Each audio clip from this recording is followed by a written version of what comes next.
wintry, windy day at Giant Stadium in the New Jersey Meadowlands. The forecast, the temperature will drop to the mid-30s with a chance of snow flurries later on.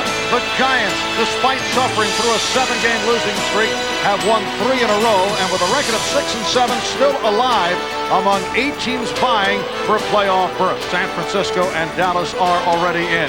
Last Sunday in Cleveland, it was Dave Brown hooking up with Chris Callaway, leading to the game-winning field goal and an impressive Giant victory over the Browns.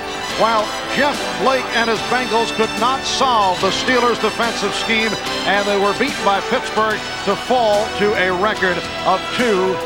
Hi, everybody. I'm Marv Albert along with Paul McGuire. Well, since Dave Brown returned to the starting lineup after that 1-game benching, the Giants won 3 straight, all on the road. And you get the idea, Paul, that teammates have been very impressed with the poise of Dave Brown, particularly the last 3 games. They really do. They like the way he's playing. We asked Dave Brown the other day, did it help sitting out 1 game? He said, no. He said, are you crazy? How am I going to learn and get better if I don't play? And look what he has done the last 3 games. He is on fire. And from the Cincinnati point of view, Jeff Blake makes his 7th straight start. Remember, he was a 3rd-string quarterback for the New York Jets, so he's making his return here to the New Jersey Meadowlands, and he has found the chemistry with the 50-catch wide receiver Carl Pickens, and that a major concern of the Giants. It is a major concern, but one of the things, too, the reason that happens is because the Cincinnati Bengals really don't have much of a running game. Darnay Scott and Carl Pickens, 2 outstanding receivers, and Blake's going to have to get the ball to them today in order for them to win. Marv? The Giants won the toss, and they will receive. David Meggett, Arthur Marshall back, awaiting the kick from that man, Lee Johnson. And this is Marshall, the 3rd-year man from the University of Georgia, spinning his way across the 20-yard line. A 19-yard return by Marshall. A look at the Giant offensive line. Both Jumbo Elliott and William Roberts will play later on, but they're out because of back spasms. So 2nd-year men Greg Bishop and Scott Davis are the starters, along with Brian Williams, Lance Smith, and Doug Riesenberg. Dave Brown is the quarterback. Rodney Hampton, although banged up pretty good, starting along with Kenyon Rashid. The receivers, Sherrard, Callaway, and Cross. Aaron Pierce comes in as the tight end, or the H-back, as Dan Reeves likes to label it in his nomenclature. From the 21-yard line, Rodney Hampton gets the call, and the left defensive tackle, Keith Rucker, in on the stop. The Cincinnati offensive line, John Copeland, I should say defensive line, John Copeland, who missed the last 4 games with a sprained ankle, making his return. That is Big Daddy, the #1 pick in the draft, Dan Wilkinson, at right tackle, and he has had his ups and downs. The linebackers, Francis Tovar and McDonald. The left corner, the former Jet Brim. Jones on the other side, Vincent and Williams complete the secondary. Brown with the handoff for Hampton. And a short pickup. Fernandez Vincent, the strong safety, the man who took over for the injured Lewis Oliver, made the stop, and a 3rd down and 7 coming up at the 24-yard line. You know, talking to Dave Brown the other day, he said, one of the things that really bothers him, that they run the ball on 1st and 2nd down, and then they ask him to pick it up on 3rd and long, which really puts a quarterback, a young quarterback, in a terrible position. And has a 3rd down and 7 right here. Sherrard splits wide to the left side. And again to the ground. This time Meggett is stopped at the 25. Stopped by Copeland, and immediately the crowd reacts to the play calling. Well, it looked like a series of downs where Coach Dan Reeves, calling the plays, said, hey, let's see what kind of defenses are playing against the run. Throw the ball. That was terrible. So Mike Horan, man who took over last year, replacing longtime Giant punter Sean Landeta, will punt to a combination of Corey Sawyer, rookie from Florida State, and Carl Pickens, the 3rd-year man from Tennessee. Dying right here. And this is Sawyer, and he's immediately hit at the 43-yard line. Willie Beeman on the stop. A 34-yard punt and only a 3-yard return. Cincinnati's offensive line, Sargent, former Jet Cadigan, Derek Brills at center, moved from guard to center when Joe Walter went down. Moyer at the right guard spot, and Kozerski at right tackle. Jeff Blake, who took over when David Klingler hurt his knee, and the Bengals have responded to Blake. Broussard and the rookie from Ohio State, Jeff Cothran, on the running backs. Pickens, Scott, and McGee, the receivers. And another former Jet, Troy Sadowski, comes on as the extra tight end. Penalty markers are thrown. The referee is Dale Hamer. And Dave Cadigan moved number 68. Prior to the snap, number 68 of the offense, 5 yards, still first down. A look at the defensive line. Hamilton, Fox, Howard, and Strahan up front. And Mike Nolan, the defensive coordinator for the Giants, said he'll be switching once again quite a bit between the 4-3 and the 3-4. Brooks, Bailey, Miller, the linebackers, Sparks, Randolph, Williams, Booty in the secondary. A look at the Giants in the nickel. Booty starting for Jesse Campbell at free safety, who has a throat infection. That's Steve Broussard in his 5th year out of Washington State, stopped by the left defensive end, Keith Hamilton. As you look at the head coach of the Cincinnati Bengals, David Shula, the youngest head coach in the NFL, 3rd year as head man of the Bengals. And he just saw Steve Broussard lose a couple, so it will be a 2nd down and 12 from the 41. You get the idea, Paul, that this crowd is on the low-key side at this point? You know, feeling this game can last about a half an hour. Running the ball. And it's Broussard to the outside.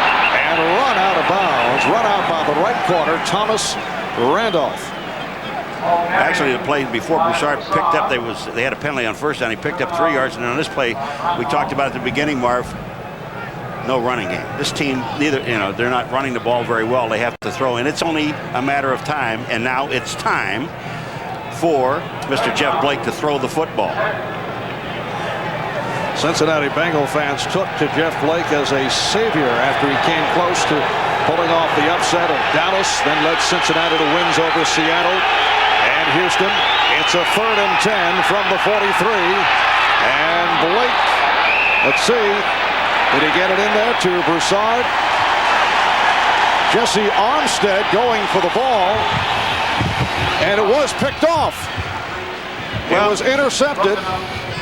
Now they're bringing it back because there's actually no movement at all, and Armstead thought he had the ball, but the official is there. You have to have control of the ball. Here comes Armstead inside. Broussard is the man that's on the ground. The ball goes down. The ball's hit. It's not on the ground, but the ball is on the ground. It was never caught. For an instant, it appeared that Armstead had picked it off, but Lee Johnson back to punt on this 4th down and 10. And the return by Marshall. And he's hit down back at the 15-yard line. A 42-yard punt, and the Giants back to the offense. Despite the record of 6-7, as we touched on earlier, still very much alive, although it will be difficult with all the tiebreakers not on their side to make the playoffs, but they're still in it. And at a news conference earlier this week, Dan Reeves was asked about their playoff chances. Check this out. How do you view your playoff possibilities right now? Do you look at them seriously? They're back there somewhere on a sheet of paper. I thought you were talking to somebody. I didn't know who it was. Who you talking to?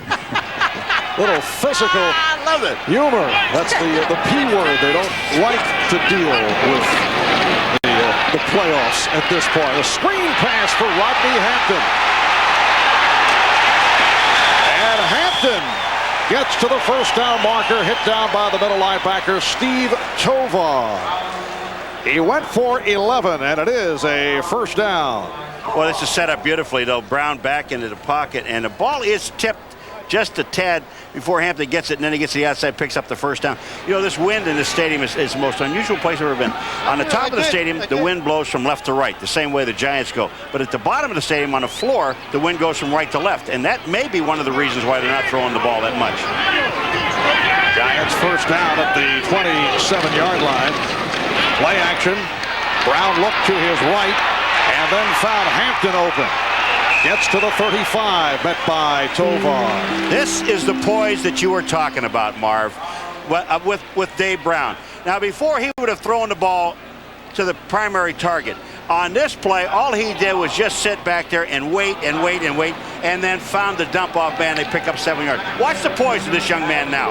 Out here he looks. He looks again. He looks in the middle. He steps up. There's Hampton. They pick up 8 yards. Nice play. Back to the ground. Hampton finding the hole and rips forward for a first down, and a penalty marker is thrown. The free safety, Darrell Williams, tripping up Rodney Hampton. The hole, though, is against the Giants. You know, when you look at guys. Holding. Number 59 of the offense. 10 yards. Repeat second down. What did he say? 59? Is that what he called? I mean, obviously his microphone breaking up. Mine wasn't. And it sets it back to a second down and 12. Back at the 25-yard line. 5 minutes gone by in this opening quarter.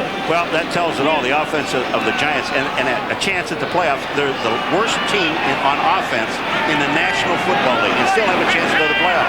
Dan Reeves telling us he has never had an offense ranked that low. 28. Here's Hampton back out across the 35. James Francis, Darrell Williams combined to make the stop. This is right up the middle, and they're going over Brian Williams. Here's the center. Take a look at here, and right in here. These 3 guys, the 2 guards in the center, are the guys that are going to open the hole. Watch this. The blocking is superb, and they cut right back up over the center with Rodney Hampton, and he picks up about 10 yards. And it's third at about 1.5 yards. Rodney Hampton has had 3 straight 1,000-yard seasons, gunning for a 4th in a row. He comes in with 847 yards, takes the pitch, and cannot make the turn. Fernandez Vincent, the strong safety, leading the assault on Hampton, and the Giants will be forced to punt. You know, this play, you're running the ball up the middle. I'm sorry, this play just doesn't work. You're running the ball left to right, where the back, first of all, gets no power in running the football, and then they just string it out along the line of scrimmage, and they lose a couple of yards. I don't like the play. Mike Horan has come on for the second time. Sawyer and Pickens are back. The Giants and the Bengals are scoreless here in the first quarter. Horan had to field that low snap. And it's the rookie, Sawyer. Good coverage by the Giants. 38-yard punt and only a 4-yard return. You know, Marv, I did see a pumpkin, Marv, and I'll tell you something. These people really must love Halloween. Yes. They won't let go. Christmas is coming, boys. And a first down at the 31 for Cincinnati. No score, 8:20 remaining first quarter. Jeff Cothran, the big rookie running back out of Ohio State, goes 6'1" and about 250 pounds. Stopped by Corey Widmer, picked up 5. So a second down and 5 at the 36-yard line. Cincinnati Bengals began the season at 0-8, won 2 in a row, beat Seattle in overtime in Seattle, winning at home over Houston, but they have lost their last 3 games. And Blake to throw, and was almost picked off. Michael Brooks had a shot, and that is the offensive coordinator of the Bengals, a familiar face here in the New York area, Bruce Coslett, the one-time head coach of the New York Jets, who was working the sidelines here at Giant Stadium. But as head coach of the Jets, the man to the right, Jeff Blake, wearing the Jet uniform. He was the third-string quarterback for the Jets, so handling the clipboard. Jeff Blake said to us yesterday, hey, look, all I want to do is have a chance to play, and I got that, and I want to show people what I can do. Third down play for Blake, who has a first down, combining with his favorite target, Carl Pickens, his 51st catch of the season, and that is good for 13. Thomas Randolph and John Booty combined to make the stop. Yeah, but watch what Pickens does to Randolph. Runs up into him and then releases. Now, Randolph knows that he has help deep by Booty, but Pickens just breaks it off. The ball is thrown perfectly. First down. And a first down at midfield. The pitch for Broussard. And runs it out at the 45-yard line. Run out by Michael Brooks. Back to the subject of Carl Pickens. last week. 105 yards, his 4th straight game over 100 yards. Did it against the Steelers. The first time that has been accomplished since the 1990 season when Andre Rison of Atlanta did it. Carl Pickens coming on strong the last 6 games. And Paul, if he goes over 100 today, a 5th straight week, it'll be the first time in 28 years that has been pulled off in the NFL. Back to the ground for Broussard, and he is stopped by Brooks. Boy, Michael Brooks is just looking, making his keys, and then comes down the line of scrimmage. Number 94 is Michael Brooks. First of all, this big guy right here doesn't get blocked. Watch what he does. See him reading. He's reading. He knows the play is coming, and he slides right inside. Watch this. For the loss. That's just outstanding linebacker play. Michael Brooks, the emotional leader of the defense. Last week came up with his first interception as a Giant, and his first in 2 years. 3rd down and 5. And Blake has Broussard, who picks up the 1st down. Thomas Randolph, the right corner, on the coverage. Well, the 2 receivers going downfield, Marv, knock each other off, and then Broussard comes out of the backfield, and Blake sees him open. But it was a nice pickup by the quarterback, being able to throw the ball. Now watch Blake. He's looking for the slant pattern. That's not there. So here's Broussard right on the right-hand side. Bang, he's there. First down. And this is the 7th play of the drive. First down at the Giant 40-yard line. Broussard found a hole. And that is upended at the 32-yard line by the strong safety Jarvis Williams, a man who last week returned from a knee injury. I love that when you just said found a hole. I mean, there was none. There really was no hole at all. And Broussard gets through the hole. It looked like, that he's going to go up into that big mess, and no way to get out of there. But watch this. Look at this hole. Watch what Broussard finds. Boom. The blocking is outstanding. Makes a play. Picks up 9. It'll be a 2nd and 1 down at the 30-yard line. Good block by the left tackle Kevin Sargent, who was a question mark for today's game off a most unusual injury. Broussard has the 1st down and then fumbles. Michael Brooks on the recovery for the Giants. Broussard looked like he was losing control of the ball when he went through the hole because he turned backwards. Timeout is taken. Just under 5 minutes to go. First quarter. Makes a play is this man right here, Mike Fox. I'll show it to you in a minute, right after this play. Yes, the Giants. Boom, hits the ball comes out. Giants taking over off the recovery by Brooks. Hampton is gang tackle. Stopped at the line. Fernandez Vincent involved on that tackle. 34th turnover for Cincinnati just a moment ago. Only Washington has turned it over more often. Minus 21 turnover ratio for the Bengals. I'm laughing. That is really ridiculous. That is a terrible stat. Take away, keep away. And a 2nd down and 9 for the Giants from their 27-yard line. Penalty flags come flying, and the play is blown dead.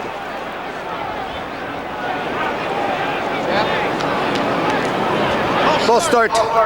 Prior to the snap, number 76. 5 yards. Elliott, Jumbo Elliott, number 76, just back into the game, Marv. Elliott and Roberts back on the Giant offensive line for this series, both bothered by back spasms. So Greg Bishop and Scott Davis started the game, but Elliott in there along with Roberts. Roberts strained his back while lifting weights, as you did the other day, Paul. Yes, I did.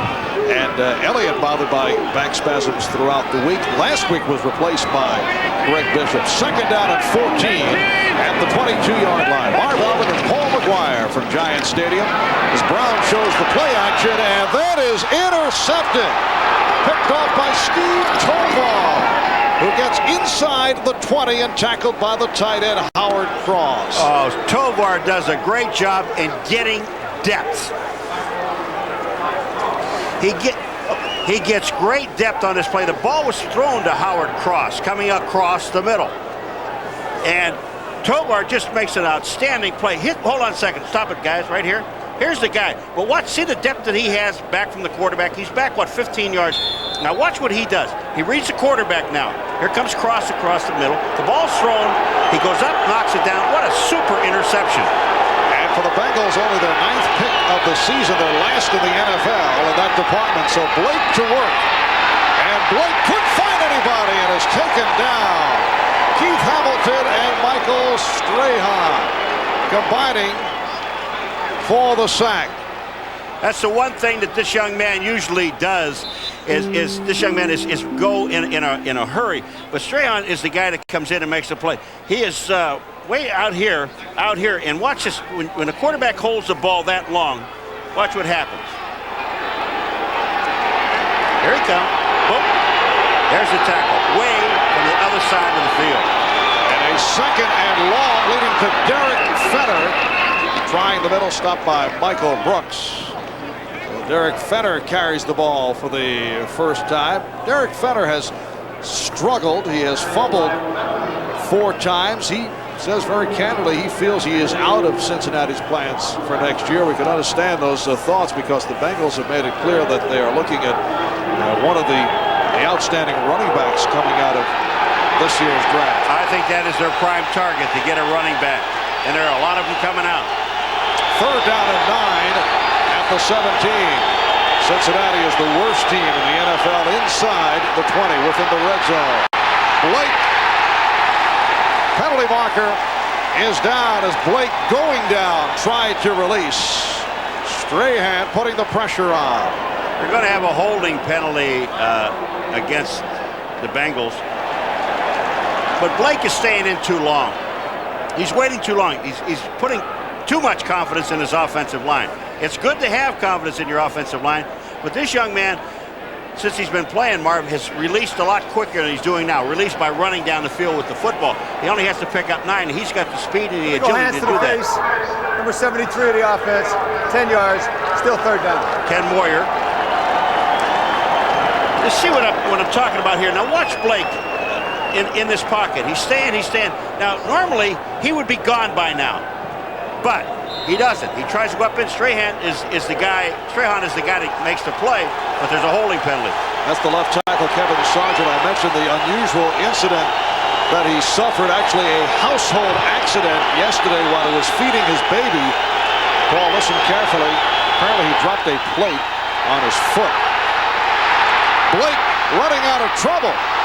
Blake is hit down at the 16 by Jesse Armstead. Blake couldn't find anybody and then ran, but he is short of a first down, and it will be a 4th and 7 as Blake ran for 11. You did say a plate. Yes, a plate. Good thing you didn't drop the baby. Yeah. Apparently a very heavy plate. Yeah, it must be a big eater. 33-yard attempt coming up by Doug Pelfrey, the second-year man from Kentucky, who was hit on 22 out of 26. And this one is off to the left. The Giants and Bengals remain scoreless. Right here, the flag. He had nothing to do with it. Pelfrey just hooks the ball. Watch his leg. He just hooks right around the ball, and he misses. Blame it on the kicker. Everything else is perfect. So he missed from 33 yards away, and the Giants take over. Hampton. Rodney Hampton was stopped in his tracks by the outside linebacker, James Francis. Stopped at the line. It'll be a 2nd down and 10. Hampton has carried 6 times for only 12 yards. Well, we saw at that time Hampton slipping, Marv. It rained here all day yesterday through the Jet game, and that field is still wet, and it never had a chance to dry out.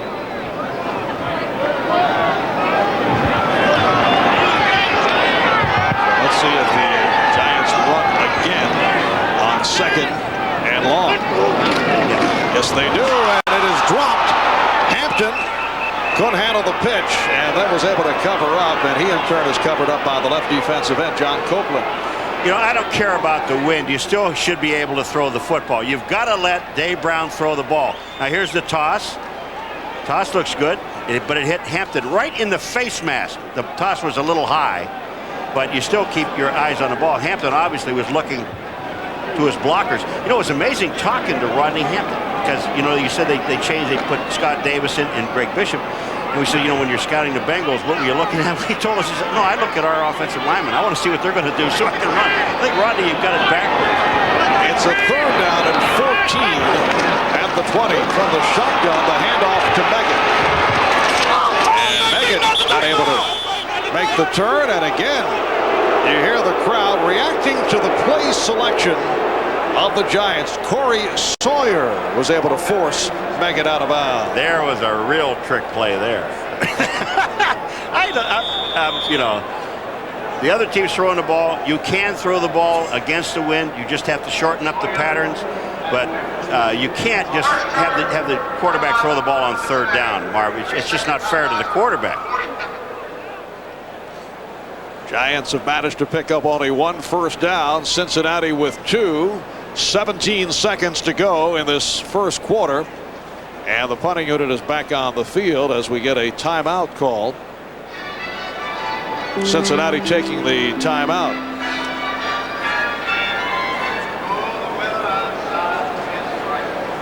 The Cincinnati Bengals and the New York Giants meeting for only the 5th time in the history of these two franchises. The Bengals won the previous 4, all have which have been at Riverfront Stadium in Cincinnati.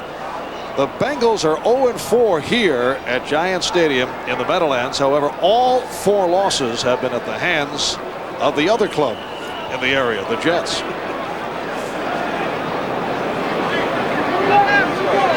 The Giants, the only team the Bengals are undefeated against. Of course, they have only met, including today, 5 times. Now we're set as Haran gets set to punt from his 8-yard line.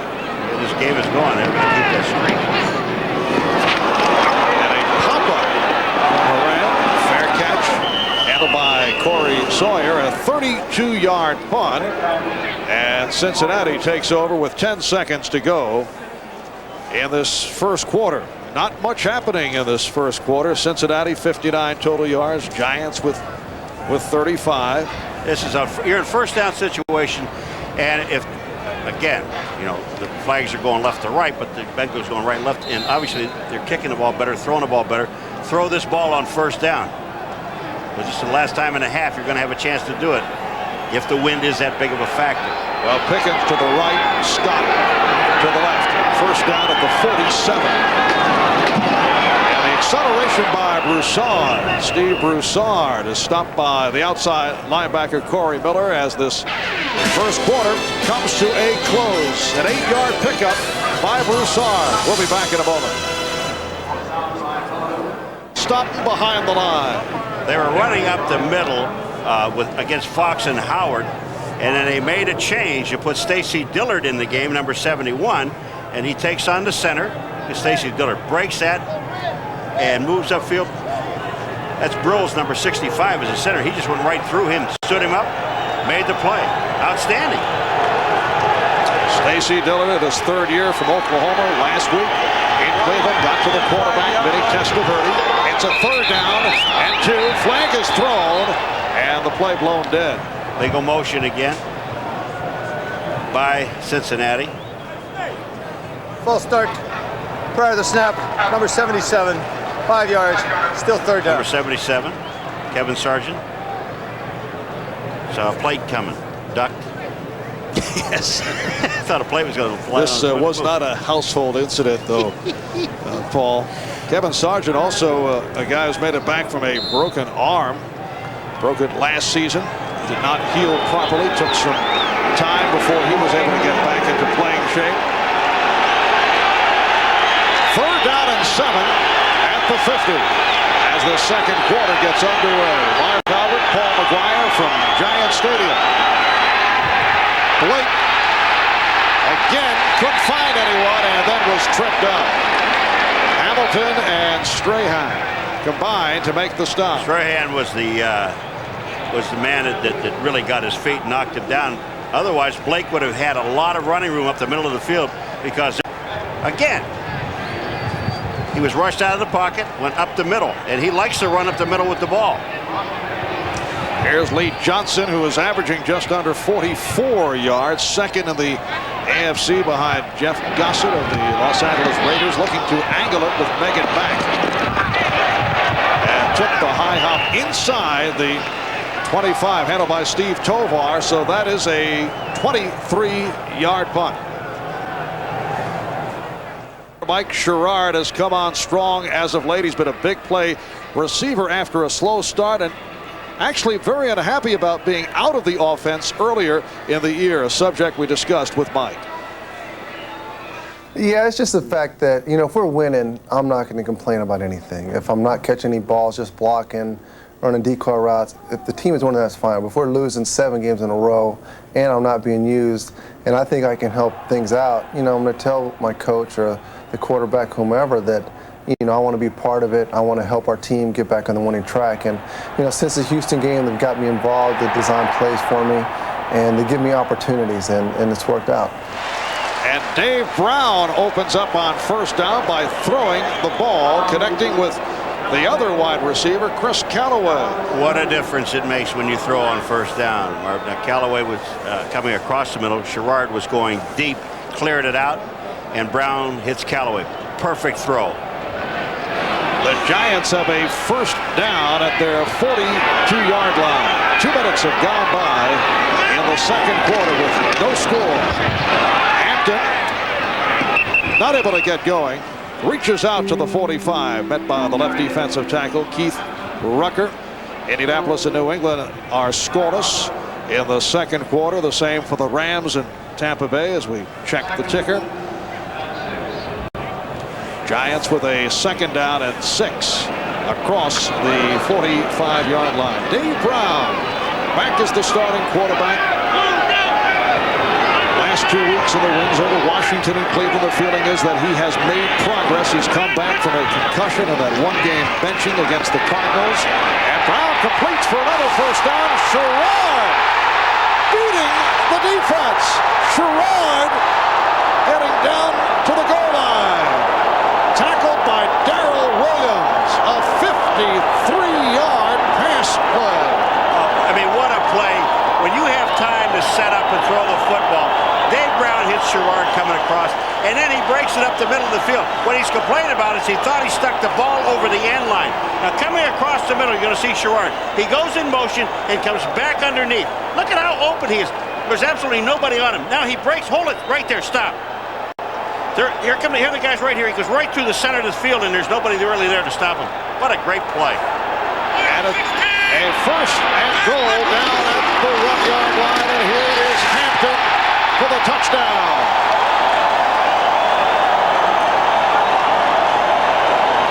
And Paul, that pass to Sherrard represents the first time the Giants have thrown on second down here this afternoon. Yeah, it is. You know, they weren't even throwing the ball on first down, and then they throw the ball on first down. The first one to Callaway, and then throw it to Sherrard for Brown's longest completion as a pro. And the thing that Sherrard was complaining about really was at the end of the play, he stuck the ball. He thought he stuck it over the end line and got the touchdown. That's what he wanted, but they got it anyway. And now Brad DeLuiso will attempt the extra point. DeLuiso replacing David Treadwell in the second half last week in the game in Cleveland. So he pounds it through to give the Giants a 7-0 lead. The Bengals, we are early in the second quarter, 4 plays, 75 yards. The big play, the 53-yard pass reception by Mike Sherrard. Eric Ball, Adrian Hardy are back deep. They said to you, get involved, didn't he? He got involved. Yes, Sherrard, several weeks back, very unhappy. Oh! That'll be so overrunning the football that the wind knocked off the tee. Guy, you know, there's where a guy can really get hurt. You know, Yes. You're running up, you're going full speed, and just he's laughing, but you're running up full speed. Watch this ball. Oh, you just hate when that happens. Oh yeah, I mean he's right there. Look at the whole team goes down the field. It's very easy to pull a muscle. Although Brad seemed to enjoy the moment. Yeah, he was happy he didn't swing at it. Now they have a holder. Yes, Corey Raymond backup defensive back, will hold for Meloiso.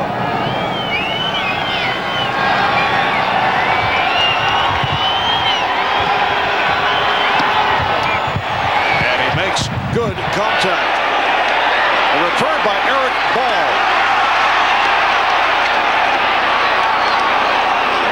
Good second effort by Ball, reaching out to the 29, stopped by John Booty. All right, here's the end. Now watch Sherrard with his right hand. He's going to try to get the ball over the end line.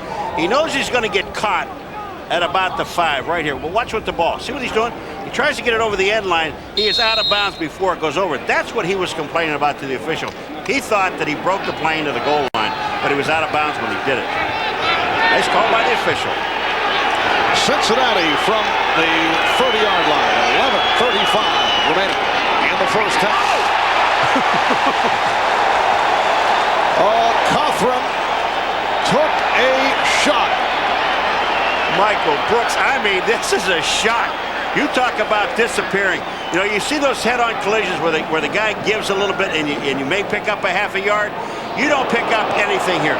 Cothran just about disappears. Watch this hit by this guy right now, Brooks. And now that's going the other way.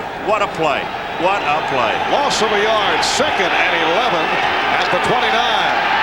Blake in trouble, completes the screen for Broussard. Following his blocker, and Broussard able to get in across the 45 for a first down. Picked up 17. Sparks and Campbell combined to make the stop. Now, obviously, you know, throwing into the wind, you're throwing shorter patterns. The screen pass works. It'll work once or twice, maybe in the quarter. But you still, with Blake, has to get downfield. 3 out of 5 for 35 yards. You've got to throw the ball more. Jeff Blake, a 6th-round draft pick by the New York Jets out of East Carolina. Never figured, though, in their long-range plans. Looking at a 1st and 10 at the 46-yard line. Trying to step it up, and again goes short, completes to Pickens. And he has a first down. Jeff Blake mopped up 3 times as a rookie with the Jets. He was inactive for all 16 games last season, then cut last August because the Jets wanted to keep Len Foley, the rookie from Boston College. Look where Pickens comes from, Marv. He's in motion on the other side of the field. Now watch what he does. He sees the quarterback in trouble. Now what he's trying to do is get open, get me the ball. He is open and picks up about 13 yards on the play. Just outstanding play by both the quarterback and the wide receiver. Second catch of the day for 25 yards for Pickens. First down at the 41. Here's Broussard, and he's hit behind the line. Philippi Sparks, who had missed 5 of the last 6 games because of injuries, for the most part recurring groin injuries, in on the tackle. This is a nice play by Sparks, too, because he's the corner out there. If Broussard gets by him, he's got a lot of running room. But Sparks makes an open field tackle, and it just really is nice. He'll be at the bottom right down here. Watch the play he makes. He reads run now. When he sees the run, he comes up. He's the only guy out there, makes the play for a loss of 2. That's good. 2nd and 12 at the 43. And Blake's pass is knocked down by Jesse Armstead. Well, Jeff Blake goes maybe 6 foot, about 200 pounds, and he has made the point on a number of occasions when his lack of height is brought up. Says, hey, it's no problem. Points to NFL quarterbacks such as Joe Montana, Rodney Peete, Billy Joe Tolliver, who are all around his size, and also makes the point there are taller guys who have had their passes blocked. It's 5'11 and a half. You measure them. That's it. No more. It's a 3rd down and 12. And he comes up short, trying to connect with Cothran. Eric Howard's put some heat on, but that time it looked like he was almost maybe going to pull it down because he threw the ball directly into the ground. There was no chance for the ball. Number 74 is Howard's going to be in, not really in his face yet, but watch this ball. It almost looked like he was going to pull it down because he jumps up and then throws it up over the top. If he was 6'5", that would have been an easy throw. Height is an important thing. Lee Johnson punting for the 3rd time. Giants in double coverage because of the wind problem.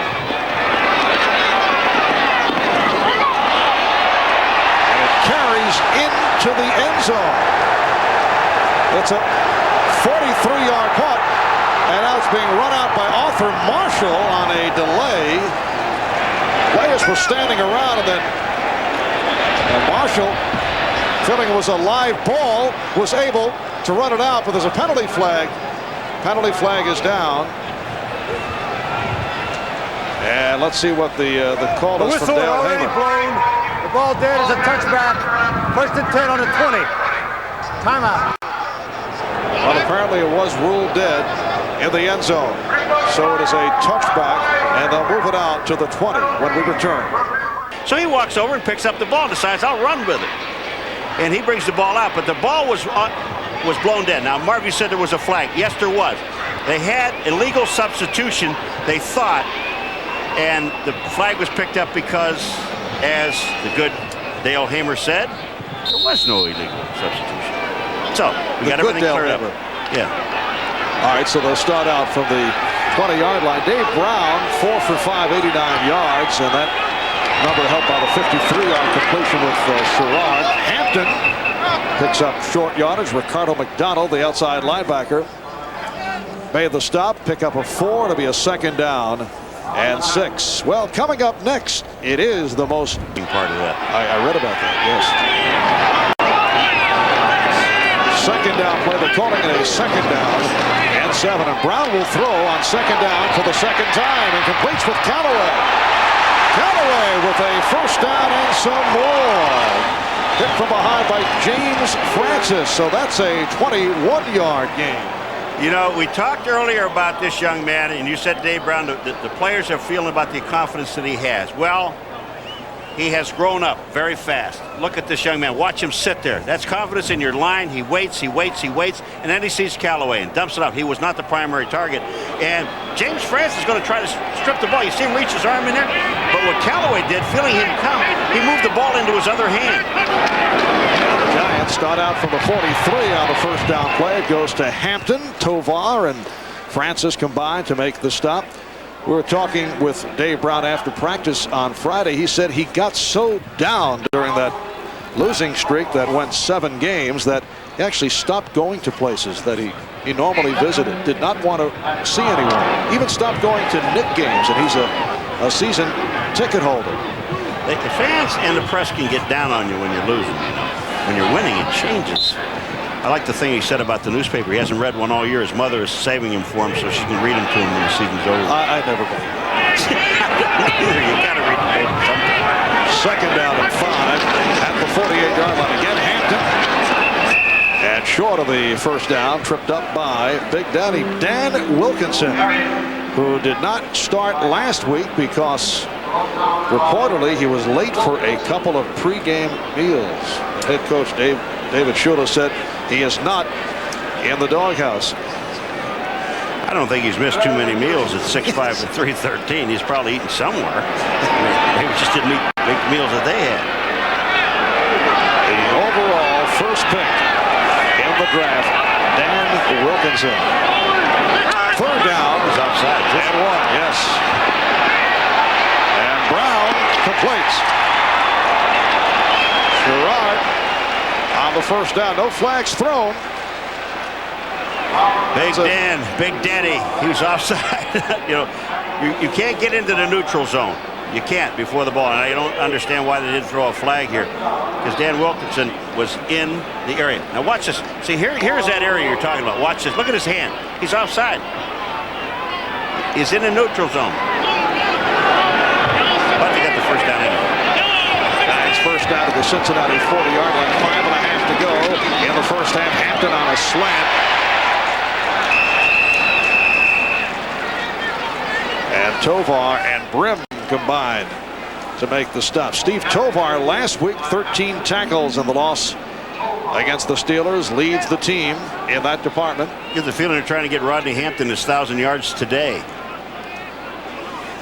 Well, Rodney coming in 153 yards short of the 1,000 plateau. He has gone over 1,000 the last 3 years. 12 carries, 33 yards to this point for Hampton. Giants have a 2nd and 5 at the Cincinnati 35. The snap was mishandled, and then Brown throwing it away. Well, this was supposed to be play action pass to Rodney Hampton, and Rodney hesitates, and then they go through with the play. Dave Brown drops the ball onto the ground, but you can see that Hampton, he hesitated and then went. Watch this guy right in here. Watch what Hampton does when the ball goes on the ground. See him hesitate? He goes through the fake, and he sets up because he is the blocker. Brown now has a problem, so he gets to the outside and just throws the ball away. And you're allowed to throw the ball away as long as you're throwing it to the yard marker, to the outside. This is the 8th play of the drive. 3rd down and 5. Brown from the shotgun, and it was deflected. Ball was tipped, intended for Callaway. Flag is thrown in the secondary. Well, I'm going to tell you something. When the ball is deflected, it can't be pass interference because there is no pass interference. If the ball is deflected, they'll pick it up. There's no foul on the play. The ball was tipped. Thanks, Dale. No foul. Keith Rucker, number 95, hits the ball. You know, you have a feeling when you look at this team, Marvin, you and I were talking about the Cincinnati Bengals. There he is, the big man that knocked the ball down. This team next year is going to be a pretty good football team if they get a couple of people in a couple of positions. Well, I know they are looking for a running back. A long field goal attempt by Deloiso from 53 yards away. The hero last week against the Browns. He line drives it. It is good. 3 for 3 last week in Cleveland. Hits from 53 right here. Legs in the National Football League last season hit a 54-yard field goal to beat the Cardinals. And there is David Treadwell, not dressed for today's game. Last season, Dan Reeves used Treadwell for short kicks, Deloiso for the long attempts. Then Treadwell released in the offseason, but brought back Deloiso when only 2 of 5 in preseason, and he booms one out of the end zone, but a flag has been thrown. Giants offside. They'll bring it back and make him kick it again, I would imagine. You know, on that kick, when it went 53 yards by Deloiso, that thing, I bet you could have gone 73. I mean, that was unbelievable how high. The Giants were offside. Now the question, do you want to make him kick again? Marv, I'm going to show you why I thought, see right up here, here's the ball up on the top up here, folks. Look at this. Here's the goalpost. That's how high above the goalpost. It's already cleared it now. That ball would have gone at least 73 yards. Well, look at this. I mean, as soon as he hit it, he knew. I mean, you have the feeling when you hit a ball that solidly as he hit that baby. And a nice gesture. The first man who congratulated him on the sideline was the man he has beaten out, David Treadwell. They are very close friends. Very difficult situation. Treadwell had missed 5 of his last 8 tries, including a 37-yarder that he hooked last week in the first half against the Browns. And then Dan Reeves made the decision to go to Brad Deloiso. And he came through here today with a 53-yard field goal to give the Giants the 10-0 lead. Reeves had both Deloiso and Treadwell with him in Denver. Now he puts it on the ground. Adrian Hardy on the return. Adrian Hardy to the outside. And that is Deloiso involved in getting him out of bounds. Adrian Hardy, a second-year player from Northwest Louisiana, one-time San Francisco 49er, a second-round pick of the 49ers last season, returns it 42 yards. Look at Hardy. I mean, when you take a look at this ball on the ground, and he just goes up into the pile and then breaks out to his left. And this is what happens. Offside on the kickoff. Brad Deloiso kicked the ball out of the end zone, this time on the ground, and this time the Cincinnati Bengals get the ball at midfield and not the 20-yard line. 30-yard advance. He's got Deloiso with him. I'll take you with me for a while, Fred. Not used to tackling many people. All right, Pickens to the left and Scott to the right, but they go to the ground. Broussard. And he is gang tackled. Jarvis Williams, the strong safety, the first to get to him. Well, that was a great hit.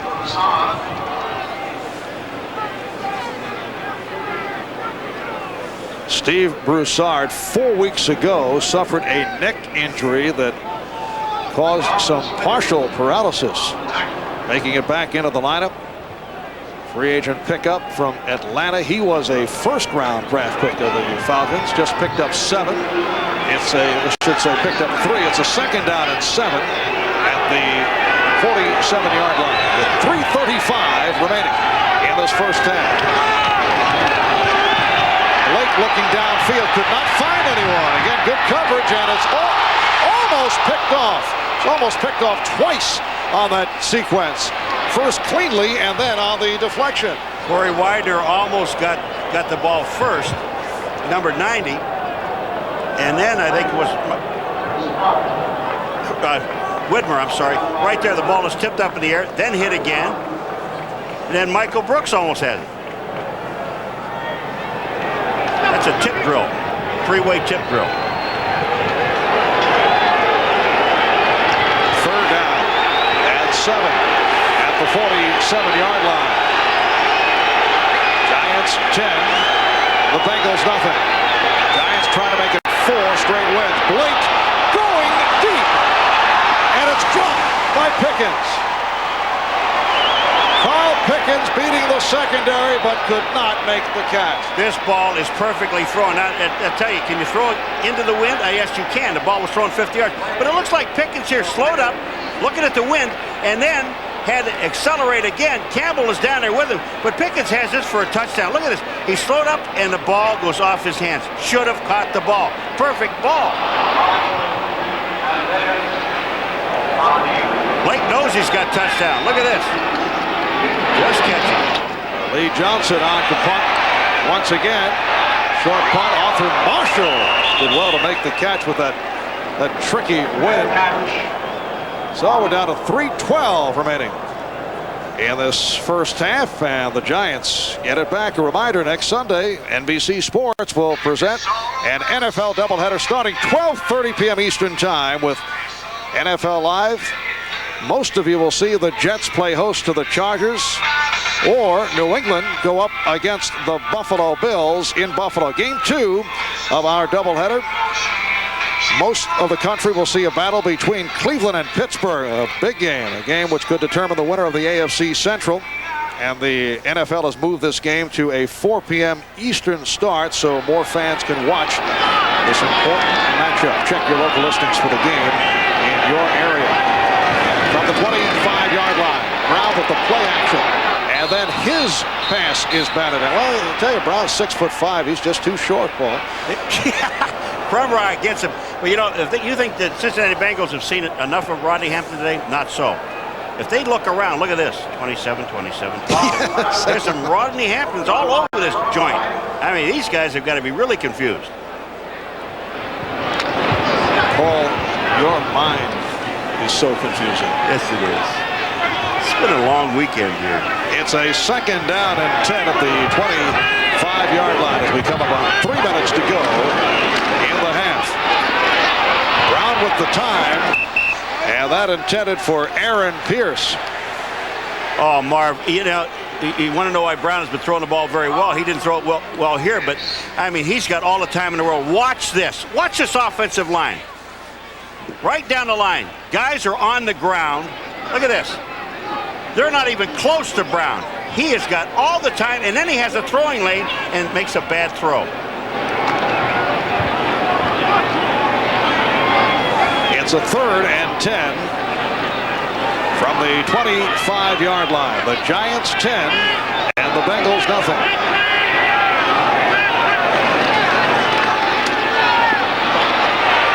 And now Brown going deep. And Callaway had a shot at it. Chris Callaway in a race with the left corner, Mike Grimm. Well, there were 2 officials down there, and Mike Grimm obviously times this thing perfectly because Grimm goes up over the top. Watch this at Callaway. See, the officials are all standing there. Look at this. He never touches him. Just gets in his vision and makes a play. Great play by Mike Grimm, number 43. Watch this. He never touches him. Just breaks that vision from the ball to his hand. Bang. That's all you need. Mike Brim spent 2 years with the Jets. This is second season with Cincinnati. As I say, he blocked the vision of Callaway.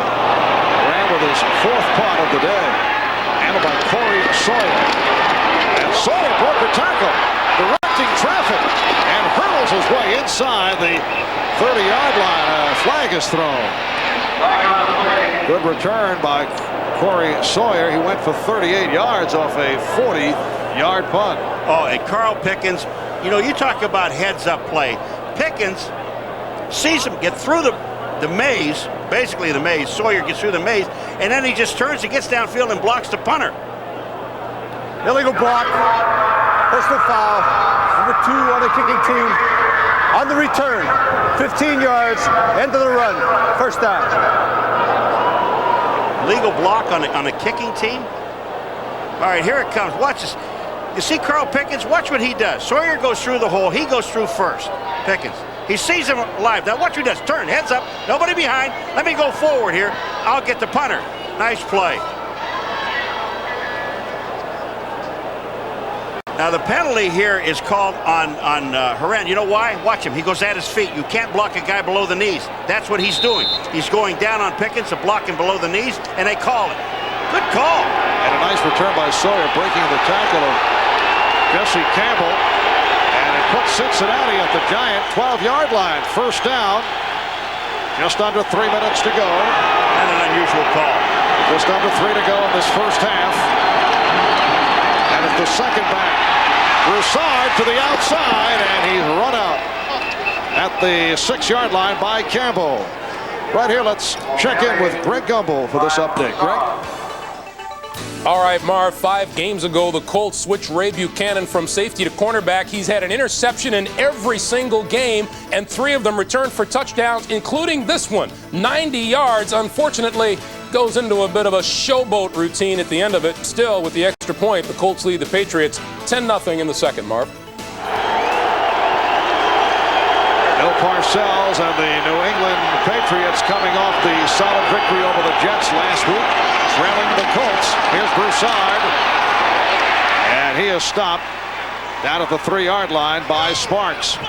All they have to do is to get it to the 2.5, and they can get a first down. And this, as we know, is 4-down territory for a team that's not going anywhere. You're going to go for it no matter what happens. It come up 3rd down. But look at Broussard. Watch him hit into this hole. Gets an outstanding block from Cothran. 2-minute warning provided. We'll be back in a moment. Well, the officials just changed the spot on that run by Broussard. Put it just outside the 2. It is a first down, a first and goal for the Bengals at the 2-yard line. And they have had their problems in this situation. Fenner is stopped. Stopped by Brooks. Well, coming up, the Domino's Pizza NFL Live halftime report.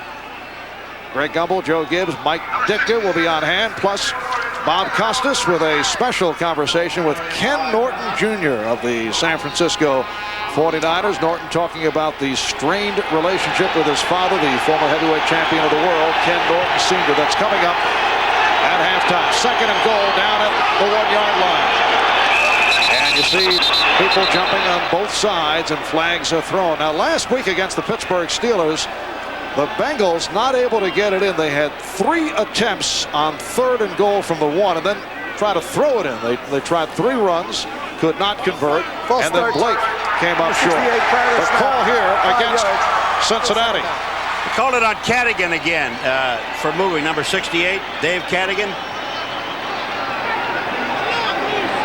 This guy, David Schuller, said, what do I need to do to get in the end zone? I get down here, I can't get the ball in the end zone. The Bengals with only 4 rushing touchdowns this season. Their running game has been invisible. Look at that. 32 times inside there, and they only scored 22, and 11 of them were field goals. Second and goal at the 6. Cothran, the lone deep back, now peels out. Blake throwing for the end zone. Flag is thrown. Penalty marker is down. The pass intended for Pickens.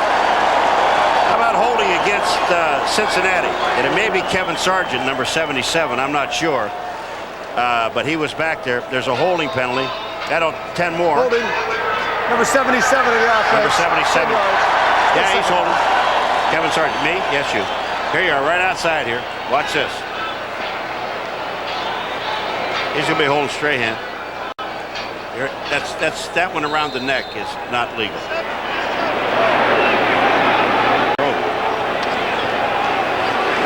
Now you know why they don't score very much inside the red zone. They go the other way. They're now set back to a 2nd and goal outside the 16. And it appears that the Bengals want to talk it over. Timeout taken with 1:23 to go in this first half. Just outside the 5-yard line. Giant coverage has been terrific throughout this first half. It really has. And every time you see the quarterback run like that, and David Schuller just shaking his head, but when you see the quarterback run like that, credit the defensive secondary for everything that happens. Take a look at Blake. He's looking downfield. There's nothing there. He steps up. There's still nothing. I have to run with the ball. When you step up and you have that much time to step up and there's no one open, you know that the secondary has done their job. It's a 3rd and goal down at the 5-yard line. A drive that has been stalled by several Cincinnati penalties. Blake looking to drill it in. He does for the touchdown. Troy Sadowski, the one-time Jet, made the catch. However, another flag has been thrown. Actually, it was number 80, Carl Pickens, coming across the middle, but there is another flag on the play. And the extra point man, Pelfrey, is coming off to talk to the coach. So we know we have at least poor David Schuller. He's sitting there looking, you know, what else can go wrong?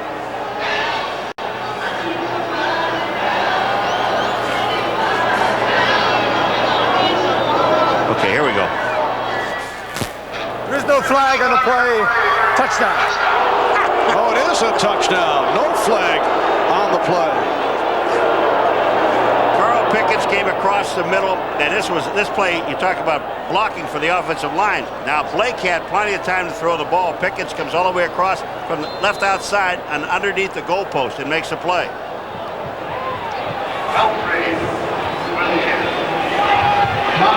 So the Bengals on the board. And here's the extra point by Pelfrey. So a 5-yard touchdown pass play to complete the drive. Pickens on the outside. Now watch him. He's going to come all the way underneath. Randolph is right there. He frees him up to the middle. And that was a perfectly thrown ball. So for Carl Pickens, his 8th touchdown catch of the season. And the Giants now lead it by the score of 10-7 with 1:11 remaining in the second quarter. And finally, the Cincinnati Bengals are able to score. When you see David Schuller put his hand up like that, he's just saying we're going for 1 point, we're going to kick the extra point, and that's it. But I don't know why you don't go for 2. What difference does it make? I mean, a tie, it's not going to help you. I'm just saying you're in a position where you've only won a couple of games. You're really not going anywhere. And it's a chance to work on your 4th down plays, because that's all really a 2-point play is. It's a 4th down play. Now they're going to play some different players in this ball game, Marv. The Bengals are. I talked to David Schuller yesterday when we were talking to him, and he just said, you know, I want to take a look at some people for next year. This is almost, you almost look at it like, not, but it isn't, almost look like it is training camp atmosphere, because you're going to see a lot of players play. They want to know what these young men are going to do in the last 3 games of the season and see how they're going to hold up when they know they're not going anywhere. And it's a good test for them. But they want to win the game. Let's get that point straight. The Bengals would love to win the football game, but they also want to look at some people. All right, David Megan, Arthur Marshall are back. And I think that Lee Johnson will need some help with the football.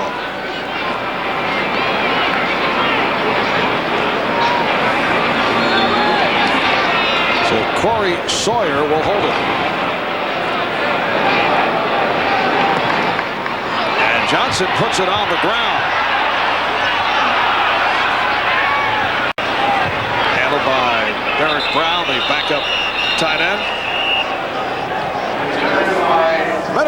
1:05 remaining. First half. Let's check in with Greg Gumbel.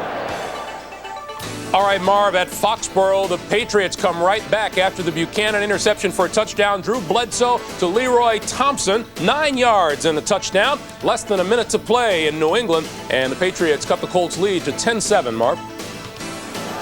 All right, Greg, and the Giants now take over at their 35-yard line with 1:05 remaining in the first half. And 3 timeouts, plenty of time. Flag is thrown to the left side of the Giants line. They now have Jumbo Elliott. The snap, number 76. Back at tackle, it was Elliott. Called on that penalty. Scott Davis at left guard, Brian Williams at center, Lance Smith at right guard, and Doug Riesenberg at right tackle. The Giants starting with Greg Bishop and Scott Davis on the left side because of the back injuries suffered by Elliott and Roberts, but both have played, and Jumbo Elliott is back in.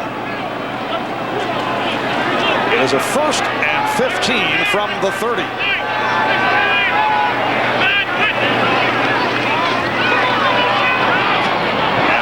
Complete, intended for Sherrard. Covered by Sawyer. Well, tonight here on NBC starts with an all-new Earth 2, followed by Sequest. And then stick around for the holiday comedy classic National Lampoon's Christmas Vacation, starring Chevy Chase. That's tonight starting at 7, 6 Central here on NBC. Connected on only one of his last 7 passes off the roll and is able to complete. Arthur Marshall was at the marker, then had to cut back the other way to make the catch.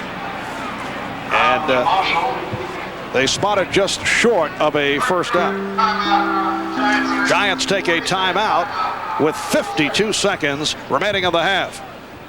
As Greg told you, Indianapolis now 10-7 over New England. Buffalo by 1 over Minnesota at the half. Green Bay winning big in the second quarter, late second, in front of the Chicago Bears. Philadelphia with a 3-0 lead on Pittsburgh. Tampa Bay over the Rams, late second quarter. How about that Browns victory yesterday in Dallas? I like that. I like that because all year long they've been saying about the Cleveland Browns, who do they play? They haven't played anyone. They played Cincinnati twice, Houston twice in their division. Pittsburgh they played twice. They were lost to them once, but they have not played anyone. Well, yesterday they did. They played the defending Super Bowl champions 2 years in a row, Dallas Cowboys, and beat them. Lampoon Christmas? Yes. We had a few of those at our house. Ooh. It's a 3rd down and 1 at the 44, and on a keeper, Dave Brown has a first down. Dave Brown should take a timeout because they're just laying on Dave Brown. Look at this. They're trying to pull people up. Look at it falling back down on the ground. Now, I'm going to tell you, Alfred Williams, that is lame. That was lame. He got up, they pulled him off, and then Alfred Williams fell back down. Number 94. Watch this. He goes down. Now, you're going to see him on the ground. Well, we got a play goal. We'll catch him. As they resume, first down at the 47-yard line, and Brown pops it all the way downfield, and it is picked off by Vincent, but a flag has been thrown. Fernandez Vincent involved with Mike Sherrard, and a penalty marker is down. Well, it sure isn't on Fernandez Vincent because defense, number 43, first down, spot of the foul. It's called on Brim, the left cornerback, and actually Sherrard had no chance of catching the ball. Look at this. Here's where he runs into Sherrard and faces him. I mean, there's just no call for this because Vincent was right there. He had double coverage.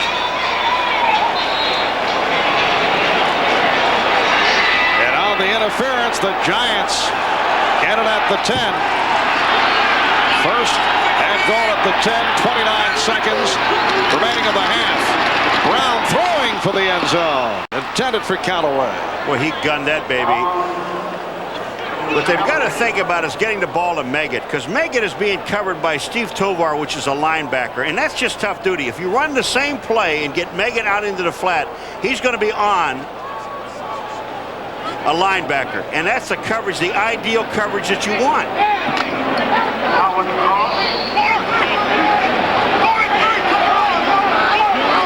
Second down, second and goal at the 10-yard line.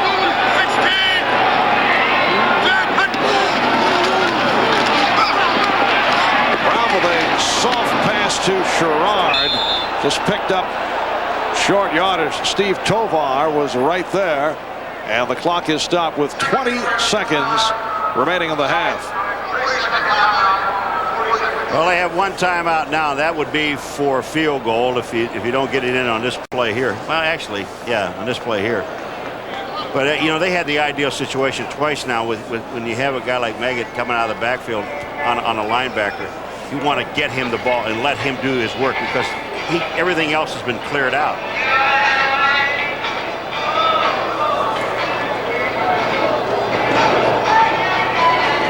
The Giants coming into today with 3 straight wins after losing 7 in a row. The other side of the picture, you talk about credibility victories on the subject of the Browns. Giants' recent wins have come over Houston and Washington.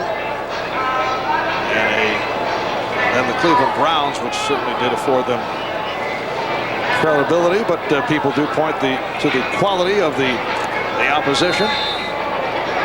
And as others will say, hey, you're presented with a schedule. These are games you must win. You got to win the games to get to the playoffs. Third and goal at the 8. 20 seconds remaining. Giants have 1 timeout remaining. And Brown throws. Touchdown.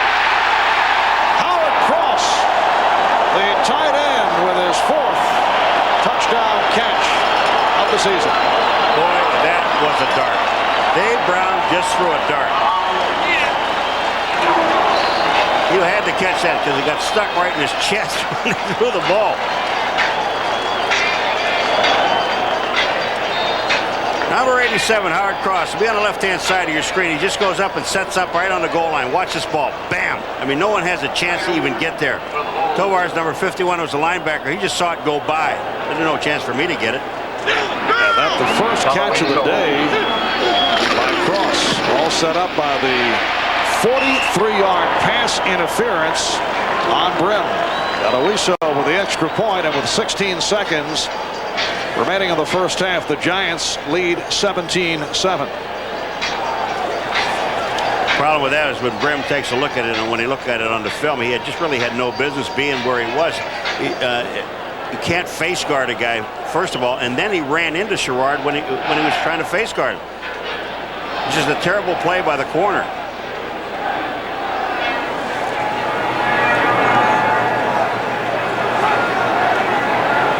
So the Giants will kick it off with only 16 seconds remaining in this first half. Another look at that play. Number 43 is Mike Brim. See, Marv, not only did he have his hands up, not even looking at the ball, but he also bumped Sherrard downfield. I mean, you've got to call.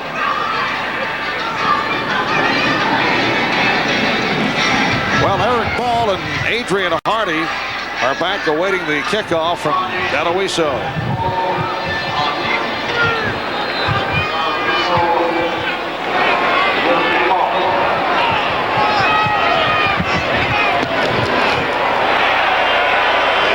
Deep kick. And Eric Ball will stay right there. They will bring it out to the 20-yard line. Well, the Bengals, they do have 1 timeout, but there's only 16 seconds, and you sure don't want to turn the ball over down here. I think you take a knee, get out of here, and try to regroup.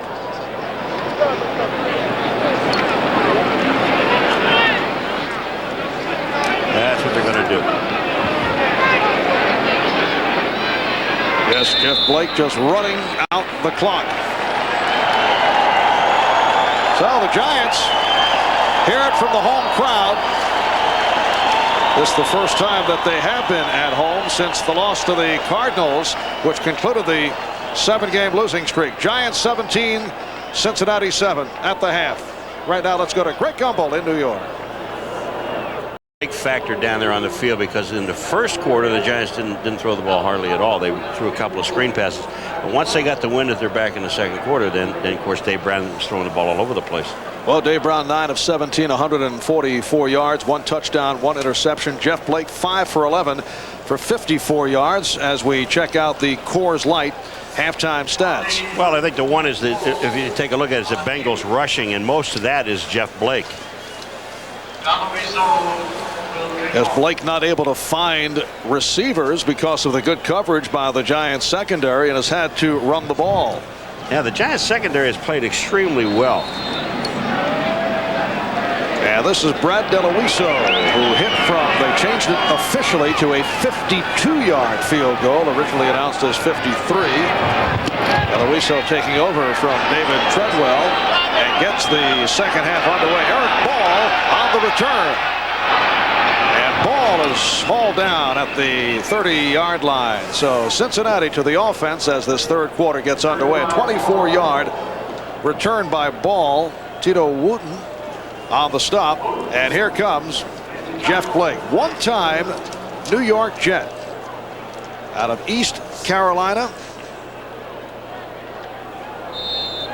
This is only his 7th NFL start. He is 2 and 4 in a starting role. A couple of weeks back, we talked with former Cincinnati quarterback Boomer Esiason about Jeff, and that was batted down, tipped by Mike Fox. And Boomer said when Jeff was with the Jets, they never saw him show the poise that he's demonstrated in the pocket. Then he was cut by the Jets, briefly considered going to the Canadian Football League. Dad, a running back for Toronto in the CFL. You can see the effect that he's had on their offense the last 6 games, an offense that was dormant before Blake took over. But Blake decided to give Cincinnati a shot when they called, with Bruce Coslett recommending that the Bengals sign him. Bruce had him with the Jets. The hole for Broussard, but it picks up only a couple. Michael Brooks was right there to close him down. Michael Brooks is having a great day, just closing holes, and we saw a couple of hits he made in the first half. Now, Michael Brooks, you see him again. Watch him. He got Broussard. That's his man. He's looking at him. You see him play, sits at the line of scrimmage, waits, and then attacks. It's good play. It's a 3rd down and 8. Michael Brooks played 6 years for Denver, signed with the Giants as a free agent, 6 tackles and 1 assist for Brooks. Blake able to sidestep and then goes incomplete. Pass intended for the tight end Tony McGee, and a flag has been thrown. They got a personal foul. You know, it's really uncalled for. It's a personal foul, roughing the passer after the play is thrown.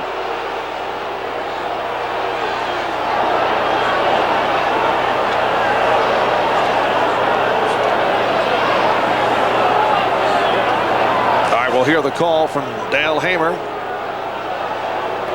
Personal foul, roughing the passer, driving his head into the ground, 15 yards. We're going to see it. I don't know who's out there on the outside, but they're going to call roughing the passer right to number 75. Hamilton just drills him after he throws the ball. You know, when you look at it, you can't take more than 1 step at a quarterback. 1, 2, boy. But that's where he gets him. After he grabs him around the neck, he drives his head into the ground, and I think that's what they call. And on the first down for the 47, Broussard stopped by Howard and Bailey. Eric Howard, the right defensive tackle, and linebacker Carlton Bailey. So Steve Broussard has been the featured back. He comes in averaging 4.5 yards per carry. He's run 13 times for 46 yards. And now Broussard to the sideline. 2nd down and 6. And it's Cothran with a short pickup. Mike Fox on the stop. Jeff Cothran is a classic power blocking fullback who is in the starting lineup for only the 2nd time. 3rd round draft pick out of Ohio State.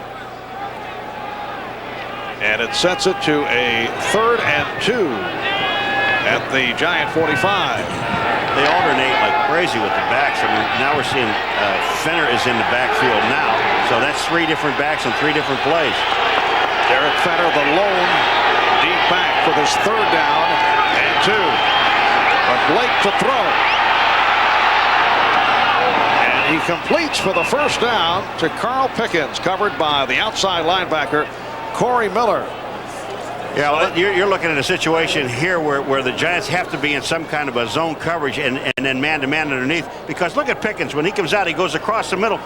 Corey Miller is going to be the guy that ends up on him in linebacker. And I know that there is not a defense designed where the linebacker is going to cover a guy like Carl Pickens all over the field. So it has to be some kind of zone. He came into the zone, and Blake waited and waited and finally got the ball to him. 4th catch, only 35 yards, though, for Pickens. It is a 1st down at the 40. Fenner stopped by Bailey. Carl Pickens gunning for his 5th straight game of 100 yards or more. It's the kind of season that Carl Pickens has had. 874 receiving yards coming into today. If he goes over 100 today, it will be the first time in 28 years it's been pulled off in the NFL. Lance Allworth, Pat Stutz still the last to do it.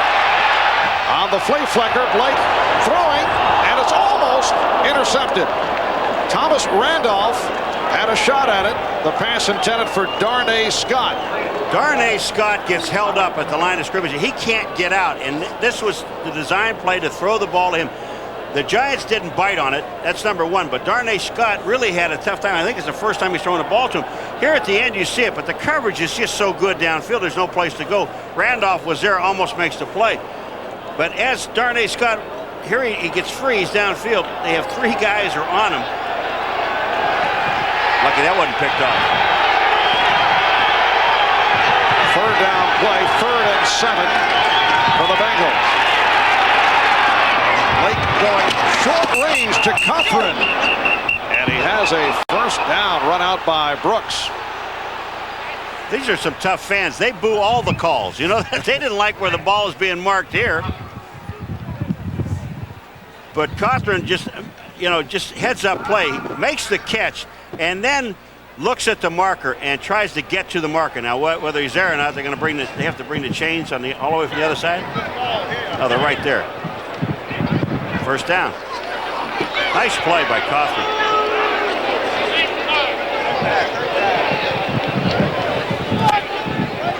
He wasn't the primary receiver. Watch this. He sees it. Got the ball in the right hand, right on the outside, and he steps there. That's where the ball goes out of bounds, not where the guy's foot goes out of bounds. And the official was right on target. So coming up, the 9th play of this opening drive of the 2nd half that has gone 3.5 minutes. 1st down at the 29 in Giant territory. It's Fenner. Turned back by Brooks.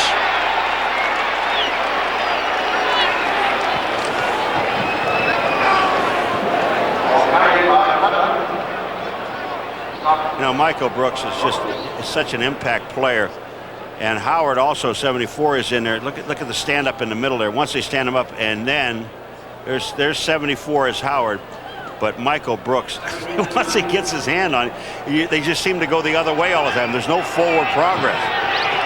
Picked up only a yard. It's a 2nd down and 9. Blake with the fake handoff. Blake off the roll. Well, we saw it look like Jeff Blake was hammered. Jeff Query was in the area as the intended receiver. And that is David Klingler, who will toss some balls on the sideline.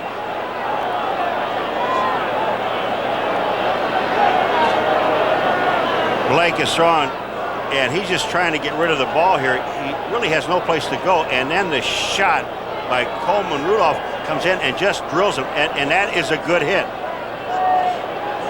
So Jeff Blake shaken up. David Klingler is warming up. We'll be back in a moment. New Presario computers for that small business you call home. And by Well, Jeff Blake shaken up a moment ago, taking that shot from the former New York Jet Coleman Rudolph. David Klingler has come on. He throws on first down and completes to Steve Broussard, and then Broussard coughs it up. The loose ball handled by the Bengals. Broussard is hurt. He's down flat on his back.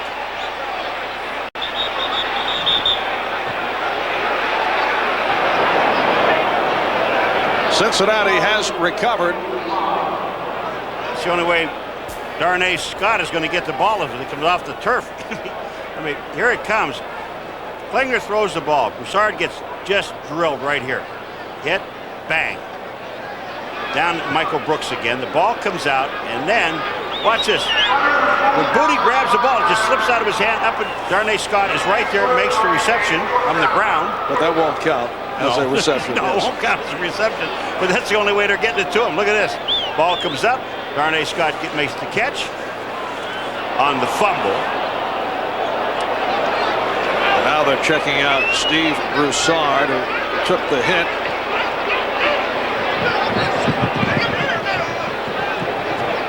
So David Klingler coming on for Jeff Blake, and completed his first attempt. And let's see how the Bengals play it. The report on Jeff Blake that we get from the sideline is a bruised right shoulder, but he is okay to make the return. Well, on that play that Coleman Rudolph hit him, number 91, he hit him with his helmet in the right shoulder, and then he fell on his shoulder right afterwards, so he actually hit it twice. But he got up and he walked off the field on his own. Blake did. You're still in a fourth down situation. They did not get enough for the first down, because remember that on third down they were running with the ball. The ball was never fully recovered by the Giants to turn the possession over. So then the ball just bounces up. Now they're going to go for a field goal. This will be from about 38 yards away. It's a 4th and 1 from the 20. And Cincinnati trailing 17-7, deciding to go for the 3.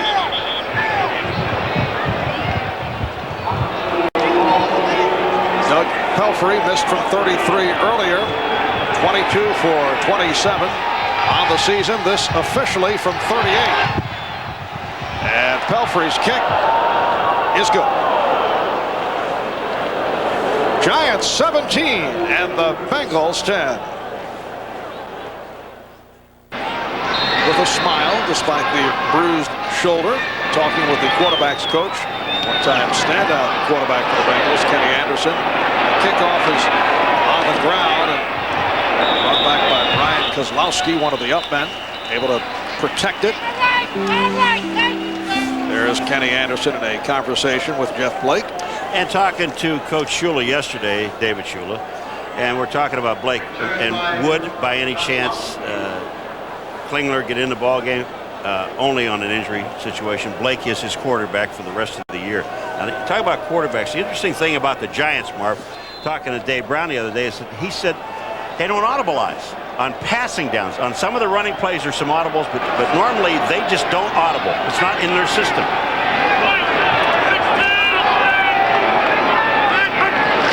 And on first down, Rodney Hampton finding some running room.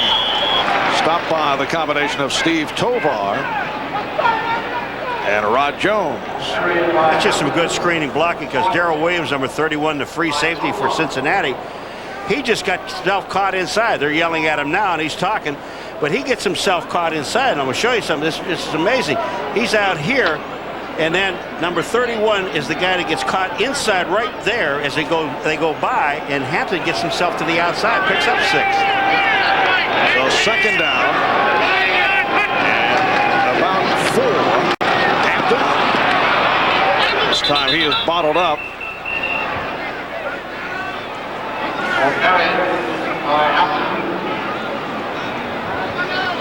It'll set a 3rd down and 3.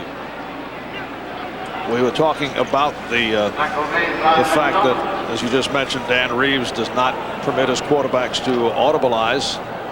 And we asked, what about Phil Simms last year? He said, no, wouldn't permit it. Although I get the feeling at times Phil would make the adjustment. Well, that's when you hit your helmet. I didn't hear what you said. Right. I didn't get it. Out of the shotgun. And Brown completes for the first down. Sherrard broke the tackle and then was taken down. Mike Brim made the stop. Boy, and the offense really picked this up beautifully. He's out there on brim, Sherrard, number 88. Watch this. He hooks up, and this ball is there in a heartbeat. It's there, right in the chest. But that time, Brown had time to throw the ball because the offensive line and backs picked up the blitz.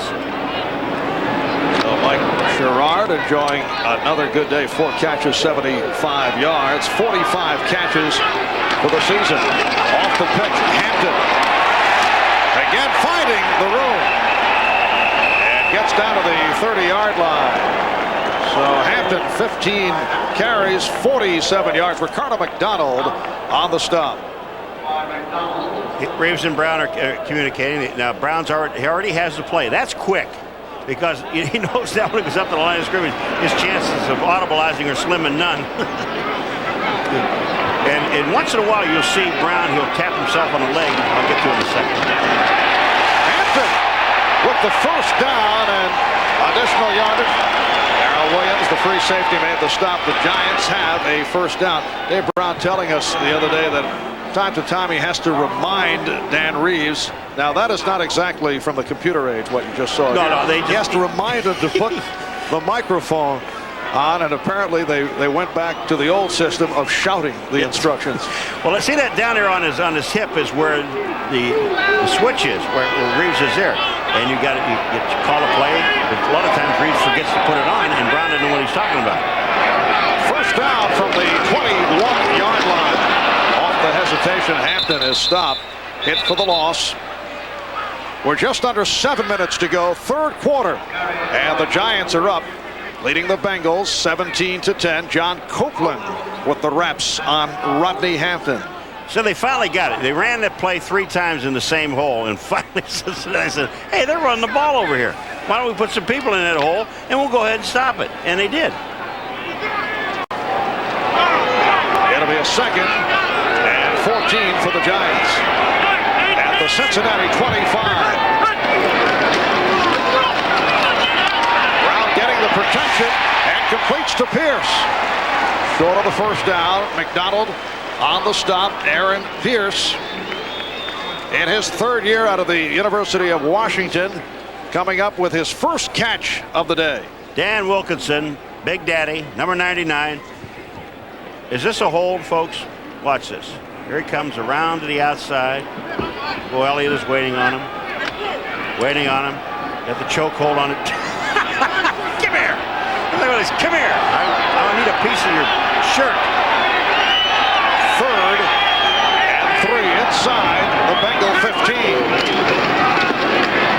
Inside handoff to Megan, and the Bengals saw that coming. Copeland on the tackle of David Megan. That's 2 stops for Copeland. 2 out of 3. On 4th down, you kick the field goal. You got the wind at your back. Go for it. Get yourself back to a 10-point lead. So Brad Deloiso, who earlier hit from 52 yards away, 5 for 5 on the season. Graham from home. In his 4th year out of UCLA, a man who's made the rounds. Atlanta, Buffalo, Denver, now the Giants.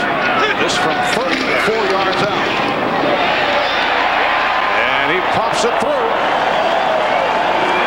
So the Giants extend their lead.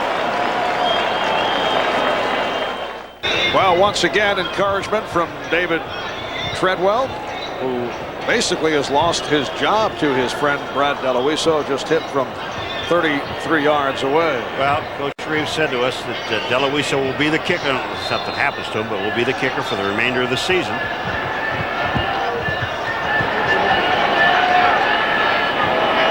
Eric Ball and Adrian Hardy are the deep men. Handled by Ball. Out to the 20. Breaks a tackle. Works his way across the 35-yard line. Run out by John Booty. Good return. 32 yards for Ball. With Paul McGuire and Jeff Blake, who has made his return. Bruised his right shoulder. Sat down briefly. David Klingler came on. Able to complete a pass. And Blake has made his return as the Bengals start out from the 37. And Blake incomplete, intended for Pickens. We are set for an update. Let's check in with Greg Gumbel. Greg? An effort by the Patriots. Very much alive in the AFC East race along with Buffalo and Miami. Second down and 10. Play action for Fenner, and then Blake with an open man. Tony McGee, the tight end, has a first down and then broke a tackle to pick up the additional yardage. Broke a tackle of Thomas Randolph, number 23, but boy, play action pass that really holds the linebackers and enables McGee to get downfield. Tony McGee, number 82. Watch this, Fenner. The play action holds all the linebackers. Now look where McGee is. He's beyond the linebackers now. There's no way that they can get out to him. And then Randolph comes up and misses the tackle. And there's Pickens downfield again trying to throw a block. That's good for 28 yards. Tony McGee with his first catch of the day. First down at the 36. Look at that hole for Jeff Cothran. Corey Whitmer made the stop, and Cincinnati with a good-looking drive after the excellent return by Ball to set it up. Yeah, this is a situation now with the Cincinnati Bengals. They don't need to be chasing three-point plays. They got to be going for the touchdown and getting 7. Play action, excuse me for a second, Mark, but play action passes, it's one thing that really holds the linebackers, because the linebackers have been so active for the Giants in this ball game. Second down and 3. Bengals have done some shuffling on the offensive line. They have Brown and Pollard in there right now. They've done a nice job on this drive. Cothran stopped by Howard. And let's see where they spotted it. It was short of a first down. Jeff Blake, who will be a free agent following this season. And that interesting list there with Dave Craig, who's had a strong season taking over for Scott Mitchell. How about Frank Reich, Buffalo, Steve Walsh. And it's batted back. Eric Howard got a piece of it. You know, Marv, this really looked again like Blake was going to try and pull it down. This is 4-down territory. I believe they're going to go for it. But I think, no, they're going to kick a field goal. Maybe. But anyway, Blake, it looked like he just tried to pull that thing back down again. And when he did, Howard was right there and knocked the ball back in his face. They're going to go for it. It's 4th and about a yard at the 27. The Giants with a 10-point lead.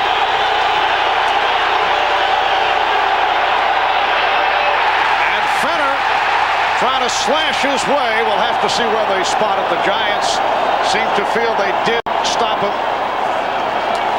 Combination of Jarvis Williams and Corey Whitmer. They had to get inside the 26-yard line, and they didn't do that. They're right at the 26. It is Giants ball. You can ask for the measurement, but it won't make any difference. That ball had to get almost to the 25-yard line in order for it to be a first down. And you can see the ball sitting at the 26.5-yard line.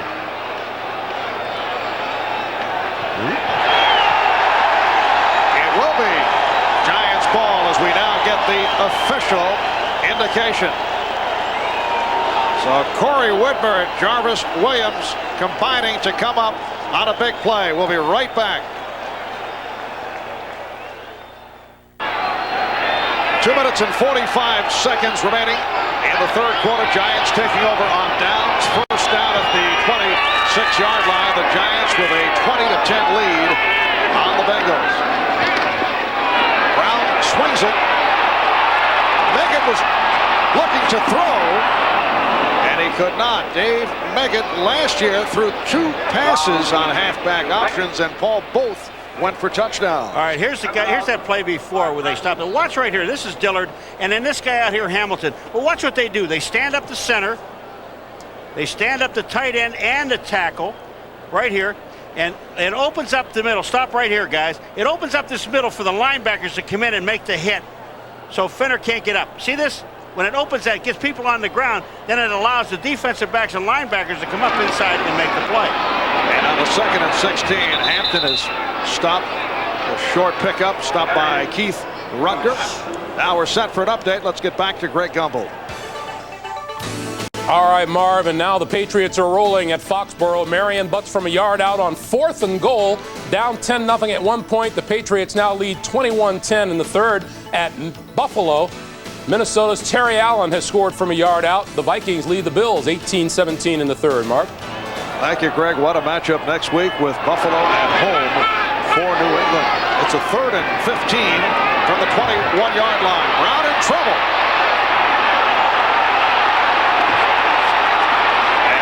It out of bounds.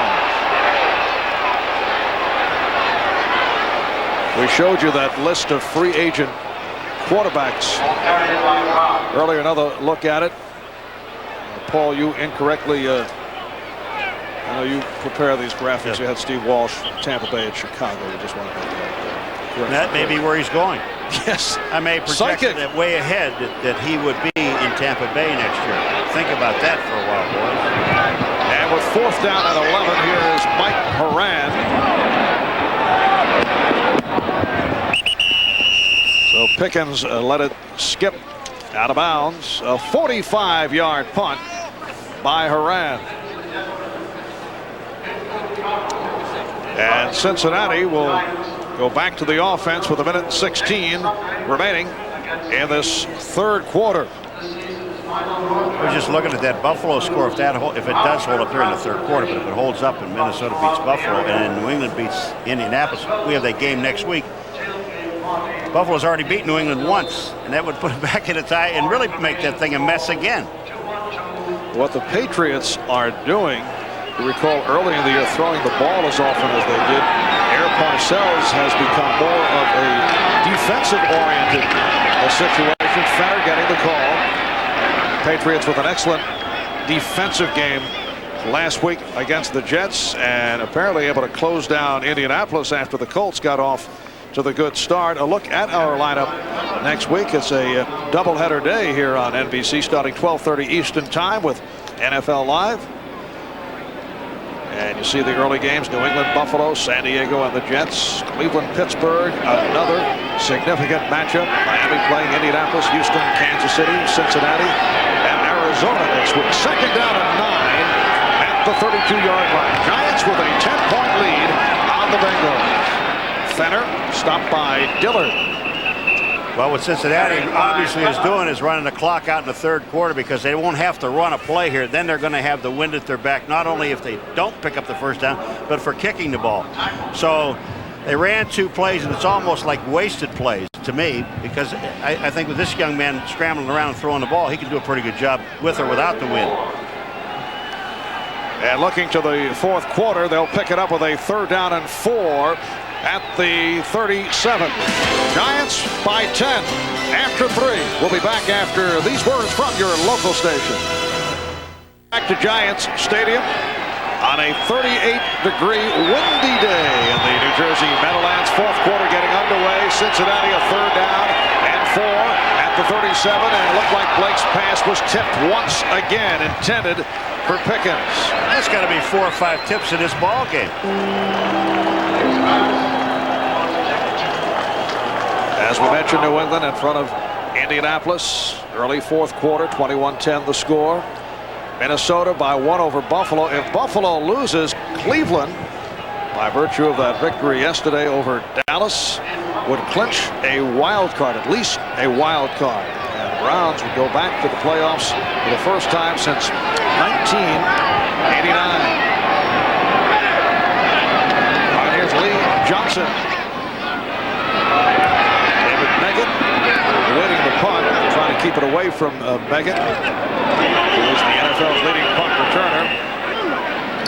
39-yard punt by Johnson. So the Giants will take over at their 23-yard line. You know, we were talking so many times, even if the Giants win the last 3 games of the year, it would take a miracle for them to get into the playoffs.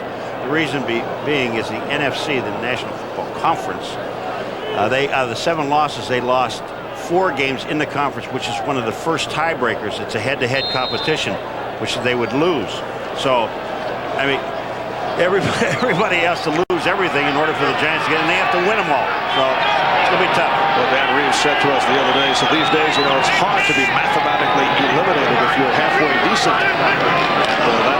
The story with the Giants with a record of 6-7, but somewhat alive, is Hampton running to his left. Picked up short yardage by Reeves, who said, you know, during that 7-game losing streak, he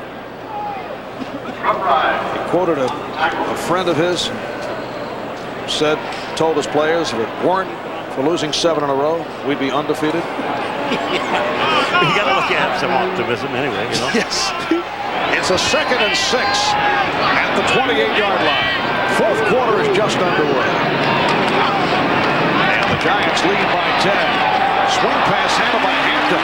He had to adjust to make the catch and is bumped out at the 30 by the outside linebacker, Ricardo McDonald. That ball was tipped. That ball was hit on the outside as it was coming to Hampton. Watch this ball. Going to be hit. Here it comes out. Just tipped and it goes right behind Hampton. Nice adjustment. Make the catch. Pick up a few yards. It's a 3rd and 3 for the Giants from their 31-yard line.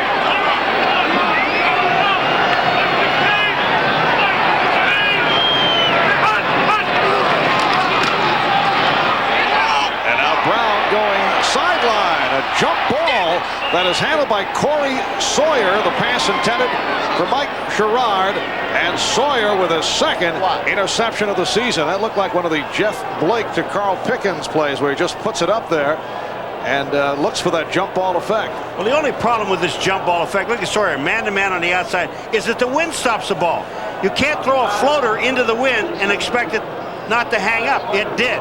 He intercepted it. Sawyer, Cincinnati's ball. Bengals first down at the 40-yard line. Later word on running back Steve Broussard. He suffered a concussion and he will not return.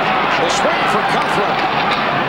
And he's submarine across the 45 by the right corner, Thomas Randolph. And Randolph is hurt. I mean, he took on Coughlin coming out of the backfield and he had a direct hit on him. I mean, this is he's down. He's down.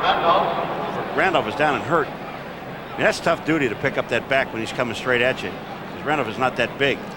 Yes, 5'9", 176 pounds. Rookie from Kansas State who's played very well. In fact, last week the Browns stayed away from him. It looks like Coughlin just kneed him in the head. Because Randolph was down. Watch this. Watch his head. Watch the right knee into his head. Right here. He knees him right in the head. But you know how many... Marv, the games we've done, the concussions this year, they've got to do something with the helmet somewhere along the line. Someone's got to develop a helmet that can take that shock, because we've just seen good hits. The turf has caused concussions. Knees to the head have caused concussions. Well, as you can see, they are checking out Thomas Randolph. We'll be right back. Domino's people. Back at Giants Stadium. 2 minutes have gone by in the fourth quarter. The Giants with a 20-10 lead on the Bengals. Jeff Blake 9 of 21, 101 yards, not able to get much done. Dave Brown 12 for 21, 167 yards. The big pass from Brown, a 53-yarder to Sherrard that led to the first Giant touchdown as Rodney Hampton ran it in from a yard out. 52-yard field goal by Deloiso. Blake with a 5-yard touchdown pass to Pickens. This is Fenner. Close to the marker. We're awaiting word on the injury suffered a moment ago by the Giants right corner, Thomas Randolph. And Marv, while we're here, I want to send our condolences out to Pat Haggerty's family. He was an official for 28 years, the American Football League, the National Football League, who passed away on Friday. Pat Haggerty. You know, we're talking to referees. I mean, he was well liked by everybody, and they were very concerned about, you know, this was a hell of a guy. I'm gonna tell you. I've known him for a lot of years. Did a great job. 3rd and 1, and Blake on a keeper. The Giants indicating that they were able to stop him. They will measure this, and then the Bengals will also go for it. Being down by 10, only 2 wins.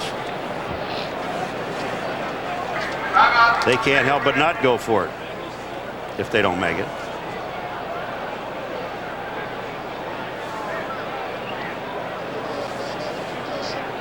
And they're calling for the yardsticks, and the word on Thomas Randolph is possible concussion, and his return is uncertain. Make it by the nose of the ball. Can you believe that? It looked like Blake when he took the snap. It looked like he never got an inch. But obviously, when he fell forward, here's Blake, number 8. Watch this. Does he get forward movement?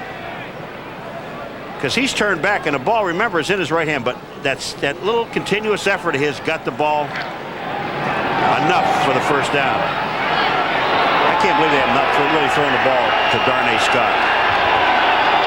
Yes, a very quiet day for Darnay, one of the favorite receivers of Blake, who is looking downfield, looking for Scott, and it is broken up. Penalty flag is thrown. Sparks on the coverage. Well, Darnay Scott, as you were questioning why he has not been a target, was certainly the target right there. Got involved with Sparks. Looks to be interference against the Giants. Well, here's 2 officials down there. They're talking it over. They're not too sure. Once you make a call, there's another official that has a better look at it. They're calling for pass interference.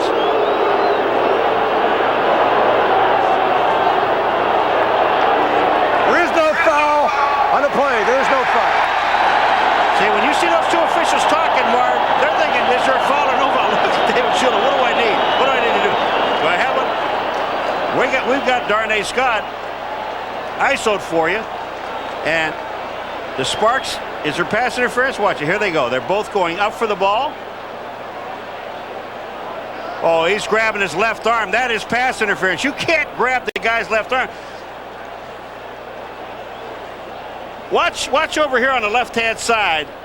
I think the other replay we had was a lot better when we saw the arm of Sparks. Watch over here. See, wait, here we go. Hold on a second. Keep going. I'm sorry, guys. I'll clear this. See this glove right here? That's his hand grabbing.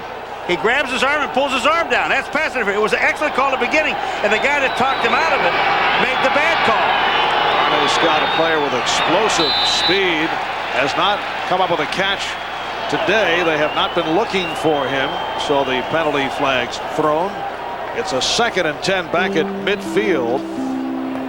We need an instant replay back. The snap, number 64. No, we don't. No, we don't. No, we don't. Please don't. It's called on the right tackle, Bruce Krozerski. Minnesota now up 21-17 over the Bills. That's at home. The Bills have had a tough time this year at home.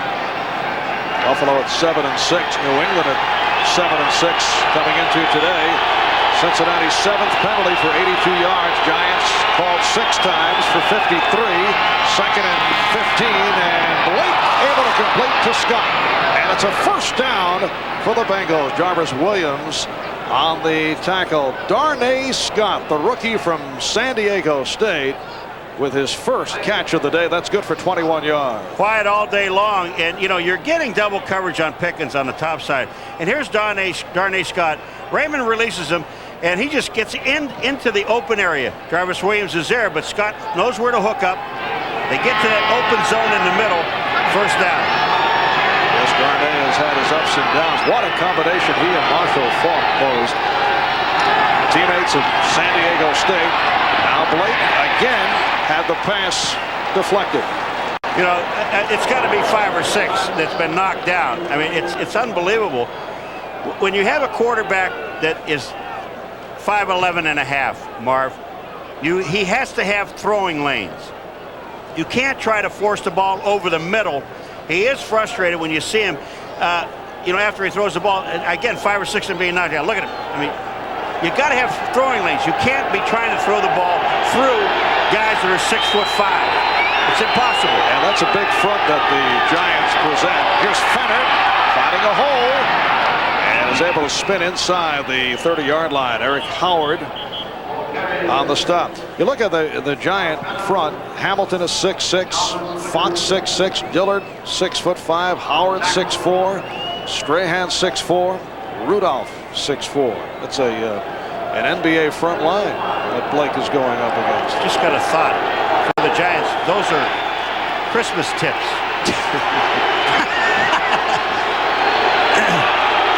Look at this. Now you're looking at Blake. We're going to see what he looks like. Take a look at it. Here he is. He's looking down. These are all big linemen. You see how he has to put the ball over top? We got a flag on the play. There's a flag. Tony McGee, the tight end, the intended receiver on the 3rd down and 4, involved with the strong safety, number 26, Jarvis Williams. You know, it's almost like he has to throw a high trajectory ball and hope it falls down into the hands of the players. Defense, this is number 26. the biggest drawback to Blake. He can scramble. He's got a terrific arm, but the problem is when he throws, Marv, you watch when he releases this ball. Watch how he has to release it up over the lineman. See this ball? Watch it go up over. See over the top? It's almost like a flip over the top. We'll see it from this angle here, where he goes back. He goes back, and he sees McGee's open. Now he has to throw it up over top. Instead of throwing that straight-ahead motion that most quarterbacks have, he doesn't have it. Off the interference call, Cincinnati first down at the Jet 14. And Blake throws and is able to complete. Carl Pickens made the catch inside the 5-yard line. Sparks on the stop. That's catch number 5 for 45 yards for Pickens, and it is a first down for the Bengals. 1st and goal down at the 3. But see, Marv, on that last play, he had a lane to throw the ball to Pickens. So all he did was step up and he could fire the ball straight at Pickens. That's an easy catch for the receiver. The ball gets there quicker and he has a chance to make a catch. 9.5 remaining, 4th quarter. Jump pass thrown by Blake. Touchdown! Carl Pickens with a 2nd touchdown catch of the day. And that's one you don't see too often. A jump pass by Jeff Blake. Well, well, when you're 5'11 and a half, I'm not going to give him the extra half. You gave it to him earlier. I'm not. Watch this. He's gonna run a play action defender here. That holds the linebackers, and then the ball right over the middle. The completion of Pickens. We're going to take a different look at it. You see Pickens here coming in the middle. And Pelfrey just did put it through. 3-point lead for the Giants. We'll be right back. Of another small quarterback by the name of Eddie LeBaron. Good-looking drive by the Bengals. 9 plays, 60 yards, 4 minutes, 7 seconds, capped off by the 3-yard touchdown pass to Pickens, and the Bengals are within 3 points. Megan on the return, out to the 20, 25, 30, 35. Nice return by David Meggett. Kevin Jefferson made the stop. 27 yards for Meggett. 9:13 remaining in the 4th quarter. And the Giants with a 20-17 lead on the Bengals. Let's see, Jeff Blake is now 12 for 26, 137 yards, and 2 touchdowns. And they've got to let Dave Brown throw the ball even though they're going into the wind. And I don't care if you want to throw screens or if you want to throw 6-yard patterns, that's okay. But let him throw the ball. Don't let the Cincinnati Bengals just line up on the line of scrimmage and fire in different lanes. You're not going to be able to run it. Rodney Hampton with a burst for the first down. He went for 13 yards. The free safety, Darrell Williams, made the stop. You know, how many times have we watched games where you see teams, you know, they get a lead and they sit on a lead? You can't do that. You can't sit on a lead in a National Football League. Now, Rodney Hampton, 70 yards rushing. They get a good running play, and then they just bog down. I'm telling you, they're going to have to throw the ball if they want to score. First down from midfield. Hampton again gets the call. Picked up a yard, tripped up by Ricardo McDonald. Rodney Hampton, all banged up, playing with a sore back, sore leg, injured ribs, but able to hang in. 2 weeks ago, he ran for 106 yards against the Redskins. Last week against Cleveland, 77 yards. He has been combining in the backfield with Kenyon Rashid. Right now, the lone deep back is Hampton. 2nd down and about 10. And Brown completes. Aaron Pierce with a first down. That's his 2nd catch of the day. He was hit by Vincent. You got to throw the football. Wind or no wind. You can't keep putting this young man in a position where he has to, on third down, throw the ball and pick up the first down. All right, here's Pierce going to the outside. I mean, this pass is a perfectly thrown ball, really. The ball is there. He just makes the turn. He's in that turn anyway. He's right there. Don't be afraid to throw the football. Well, the Giants with a first down at the Cincinnati 39-yard line with 7.5 to go in the fourth quarter. Hampton picked up a couple. Alfred Williams, the right defensive end, made the stop. The Giants with 3 straight wins after losing 7 straight. All 3 wins on the road. And if they can win here today, they hit the 500 mark. While the Cincinnati Bengals are just trying to finish the season out with respectability.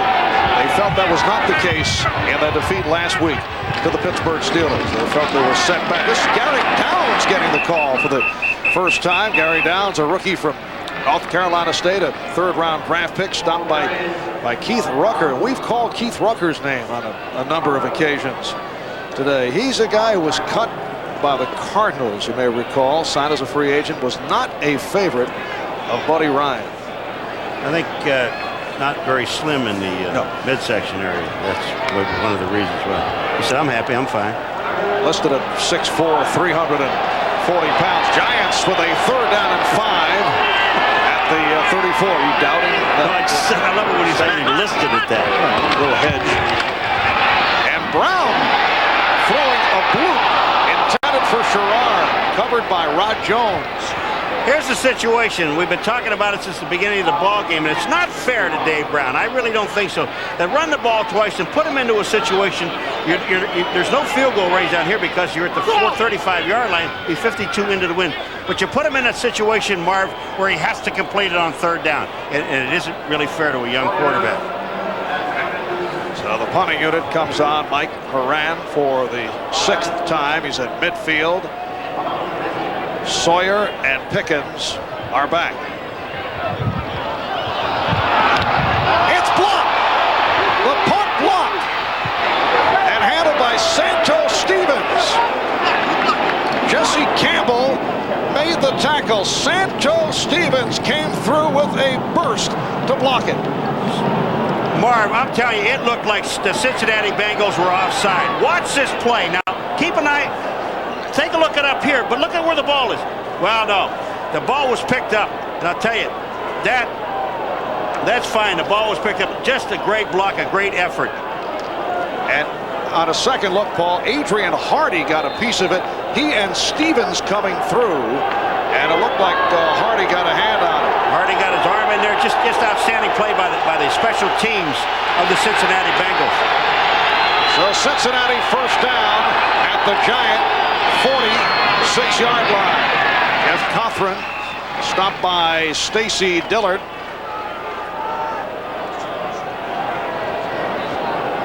Picked up a yard. It'll be a second down and 9. Well, I thought that the Cincinnati Bengals were offside, but when the center picks the ball up, now you can move. I mean, as soon as the center makes a move with the ball, you've got the opportunity. Watch this ball. Watch the ball. Watch it pick it up. As soon as he picks it, that's up. Now you can move. Second and 9 for the Bengals. Scott in motion. And Blake with the completion short of the first down. Darnay Scott, who has certainly come to life in this fourth quarter. That is his second catch. He had one that was a disputed interference call, and the call was waved off. All right, Darnay Scott goes in motion, just kind of lumbers out. And then he comes underneath, following the tight end underneath Sadowski, and gets the catch. Go to him all day. There's only one guy on him. Third down and about a yard and a half away from the first down, and Fenner driving for the marker. We'll have to wait. Check out the spot.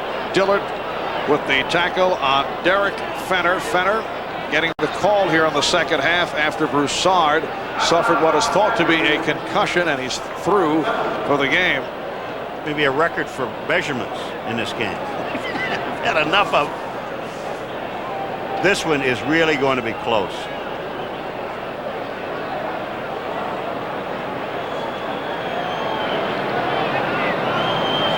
We're down to 4:39 remaining in the fourth quarter. That's how close this is. And it is a Cincinnati first down. I'm telling you, I'll go back to the Giants starting in the second half. You get ahead. You know, Cincinnati came back, kicked a field goal. They came back and kicked another field goal, up by 10 points. And to try to sit on a lead.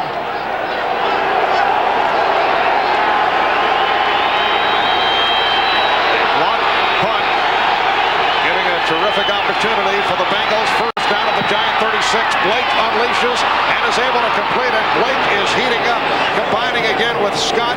Sparks made the tackle, and the Bengals have a first down outside the 20. Marv, I said one man on Darnay Scott. Watch him, Sparks. He's the only guy covering him. Blake reads the blitz. Look where he is, a yard and a half beyond the first down marker. That ball hits him right in the gut, and Blake had a throwing lane.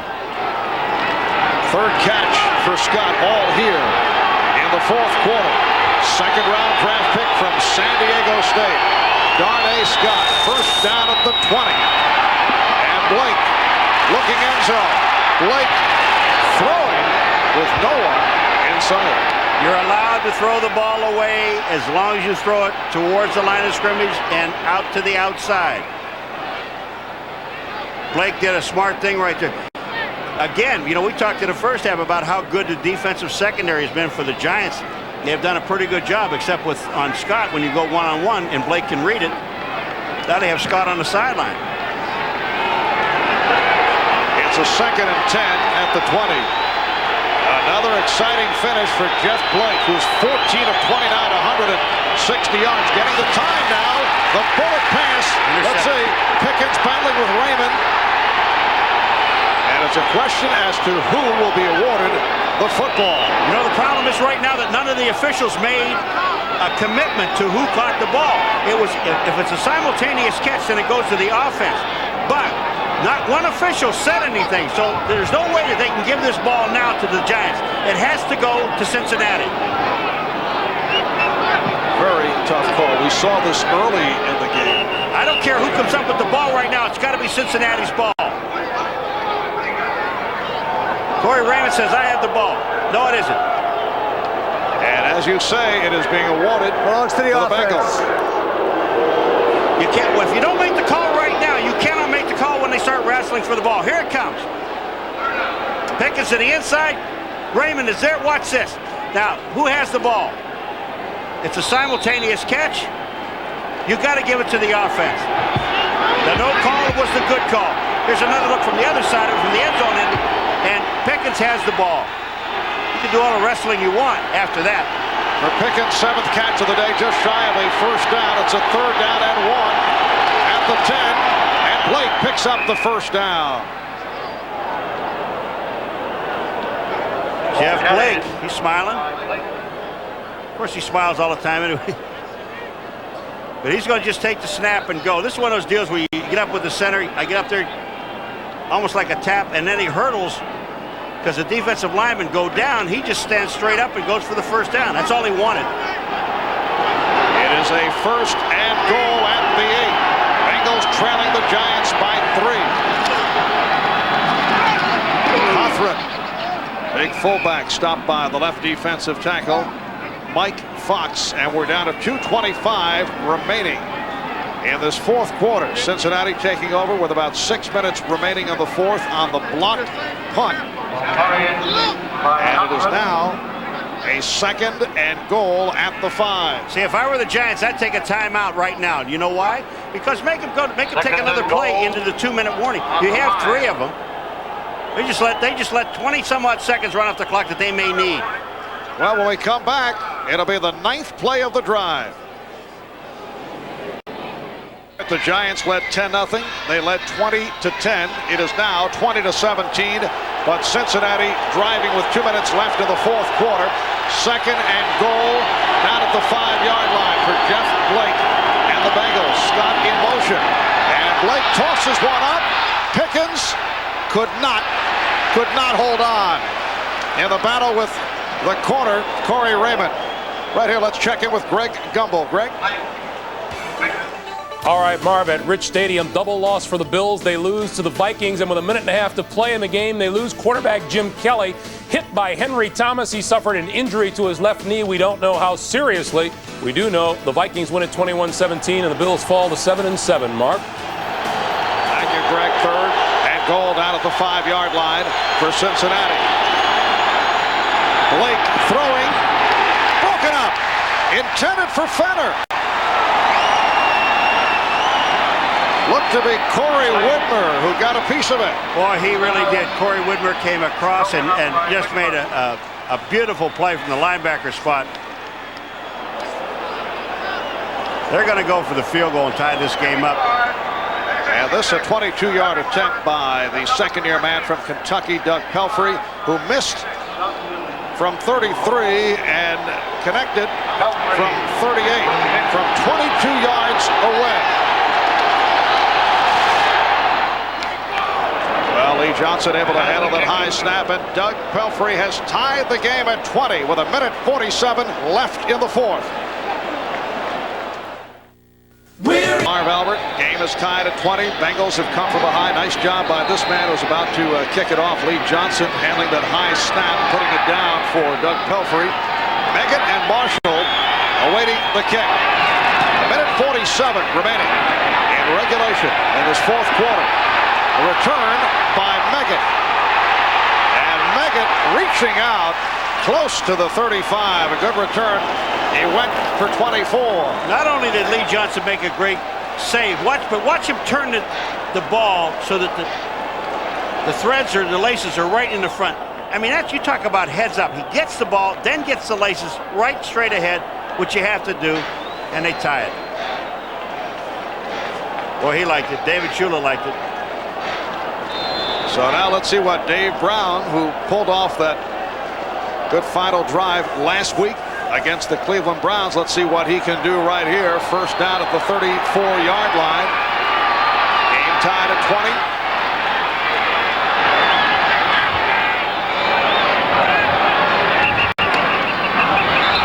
And the play is blown dead. Flags are thrown. Now, Marv, see, when I said before, when there was 2 minutes and 27 seconds, if they'd have taken the timeout, 76. the Giants would have taken the timeout. They would still be outside of 2 minutes.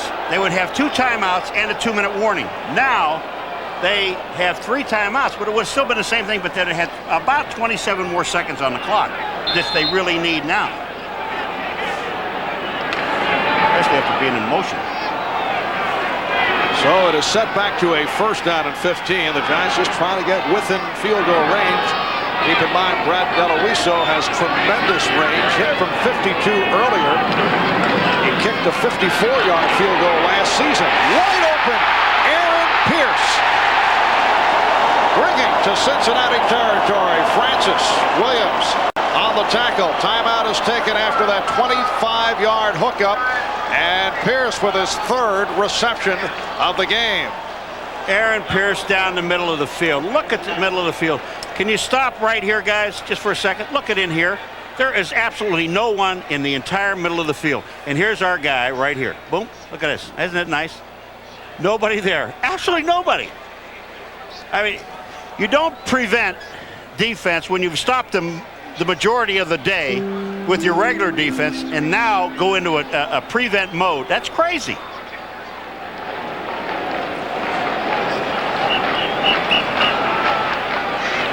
Well, Brad Deloiso just pacing the sideline, thinking about the possibilities. If the Giants can pull it out, they'll go to 7-7, still alive, although slim hopes in terms of the playoffs. If they lose, they would drop to 6-8, which means they would be virtually eliminated. Here's a comforting thought, Paul. Jets and Giants could be virtually eliminated from the playoffs before the Rangers play even their first game of the season.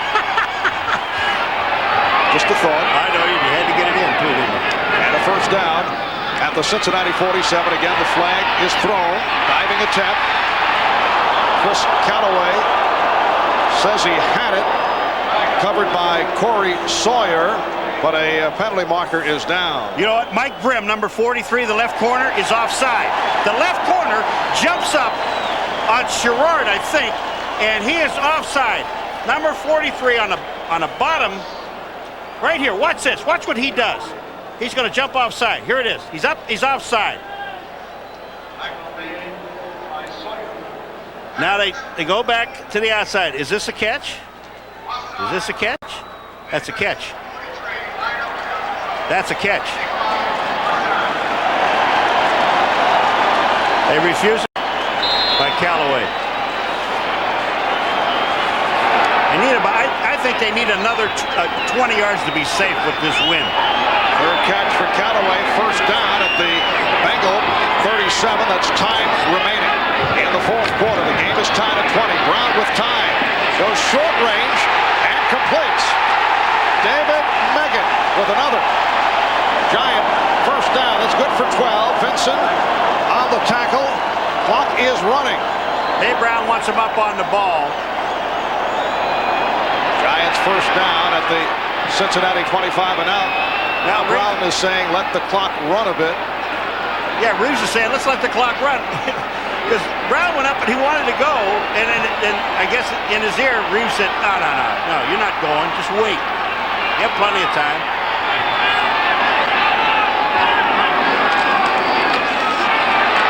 And Brown throwing for the end zone, intended for Sherrard, and a penalty flag is down. Corey Sawyer, the cover man on Mike Sherrard.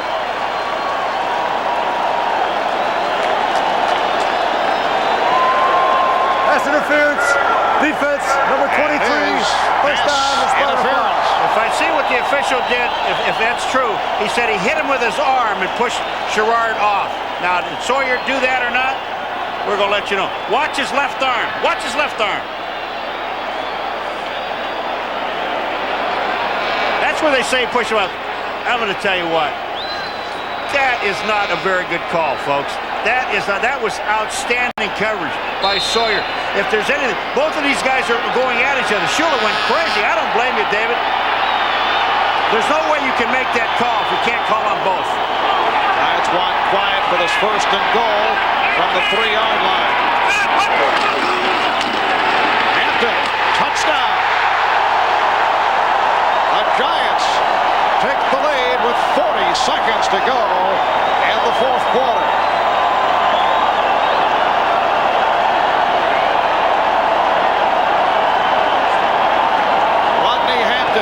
Second touchdown of the game, 23 carries, 78 yards, and the Giants recapture the lead. They're up 26-20.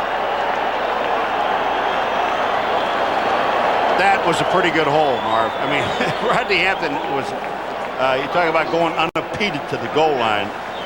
That was excellent blocking up front. And here's Brad DeLuiso. Kent Graham holding.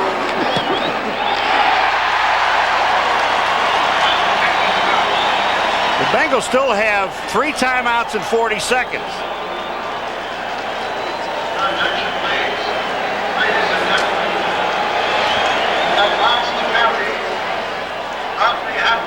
We got the pulling guard is coming out. That's Lynch Smith. Watch this. The block. Boom. By Rashid. He gets an excellent block. Number 44. Number 84, Aaron Pierce gets an excellent block. Here they come. There's a good block on the outside, good blocks on the inside, touchdown. And a very impressive drive executed by Dave Brown. 3 for 3 on this drive. And he's had a solid game again. 16 of 26, 222 yards, 1 touchdown, picked off twice. So that's the only one I did, but only the downhill. Paul, we're very busy here. 40 seconds remaining. One of the up men, Steve Tovar, picking up that bouncer from DeLuiso, and he's taken down at the 35. Jesse Armstead, who's had another solid afternoon, making the tackle, and the clock is stopped with 32 seconds remaining in the fourth quarter, and the Giants with a 27-20 lead on the Bengals. That was a heads-up play by Tovar, except for one thing. He should have gone right down because he cost them 12 seconds off the clock by running around.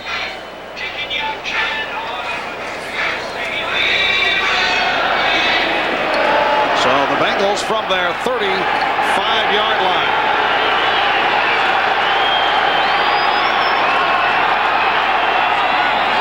Swing for Fenner.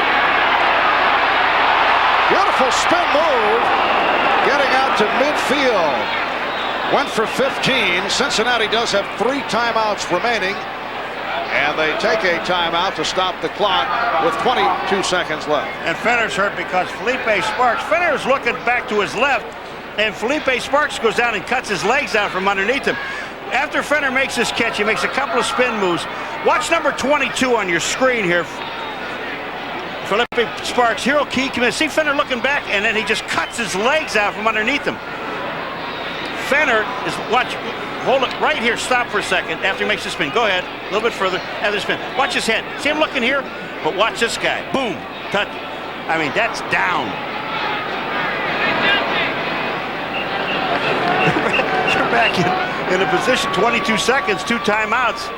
They only have 50 yards to go. And Blake's got the arm to get it there. And he has Darnay Scott out to the right side. Carl Pickens to the left.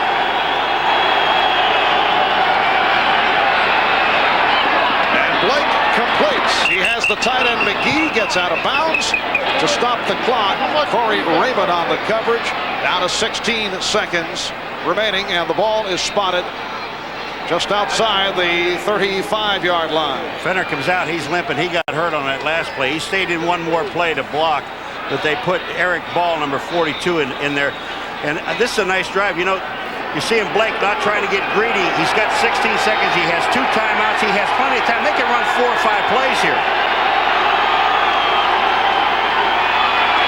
Now Blake stepping up and goes to the middle of the field, and it was dropped by Scott. We're down to 11 seconds remaining. That took 5 seconds off the clock because of the good pass rush, and that's what the Giants' 4 down guys are trying to do. Get some heat on Blake, so he has to take some time off by stepping up. And also they're putting their safeties down by the goal line, so if the pass is completed in the middle of the field, there's just no place to go. Second down play, second and 10 for 35. 11 seconds to go. Blake stepping up and throwing for the end zone for Pickens, and it's broken up. He went deep into the end zone. John Booty involved on the coverage of Carl Pickens. Thomas Randolph also there. Well, this was the throw to make. Look at here. You got the 2 guys. Booty down there is the guy knocking the ball away. But Pickens almost caught the ball. But if he would have, he'd have been out of the end zone anyway, so it wouldn't have made any difference. They have time, 3 seconds, 1 more play, and it's a... The Giants with a 7-point lead, and it has come down to this play with 3 seconds remaining.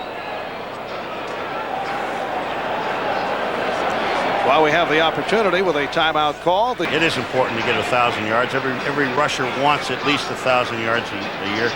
But every one of these guys would give up any kind of record, any kind of an achievement in order to get into the playoffs.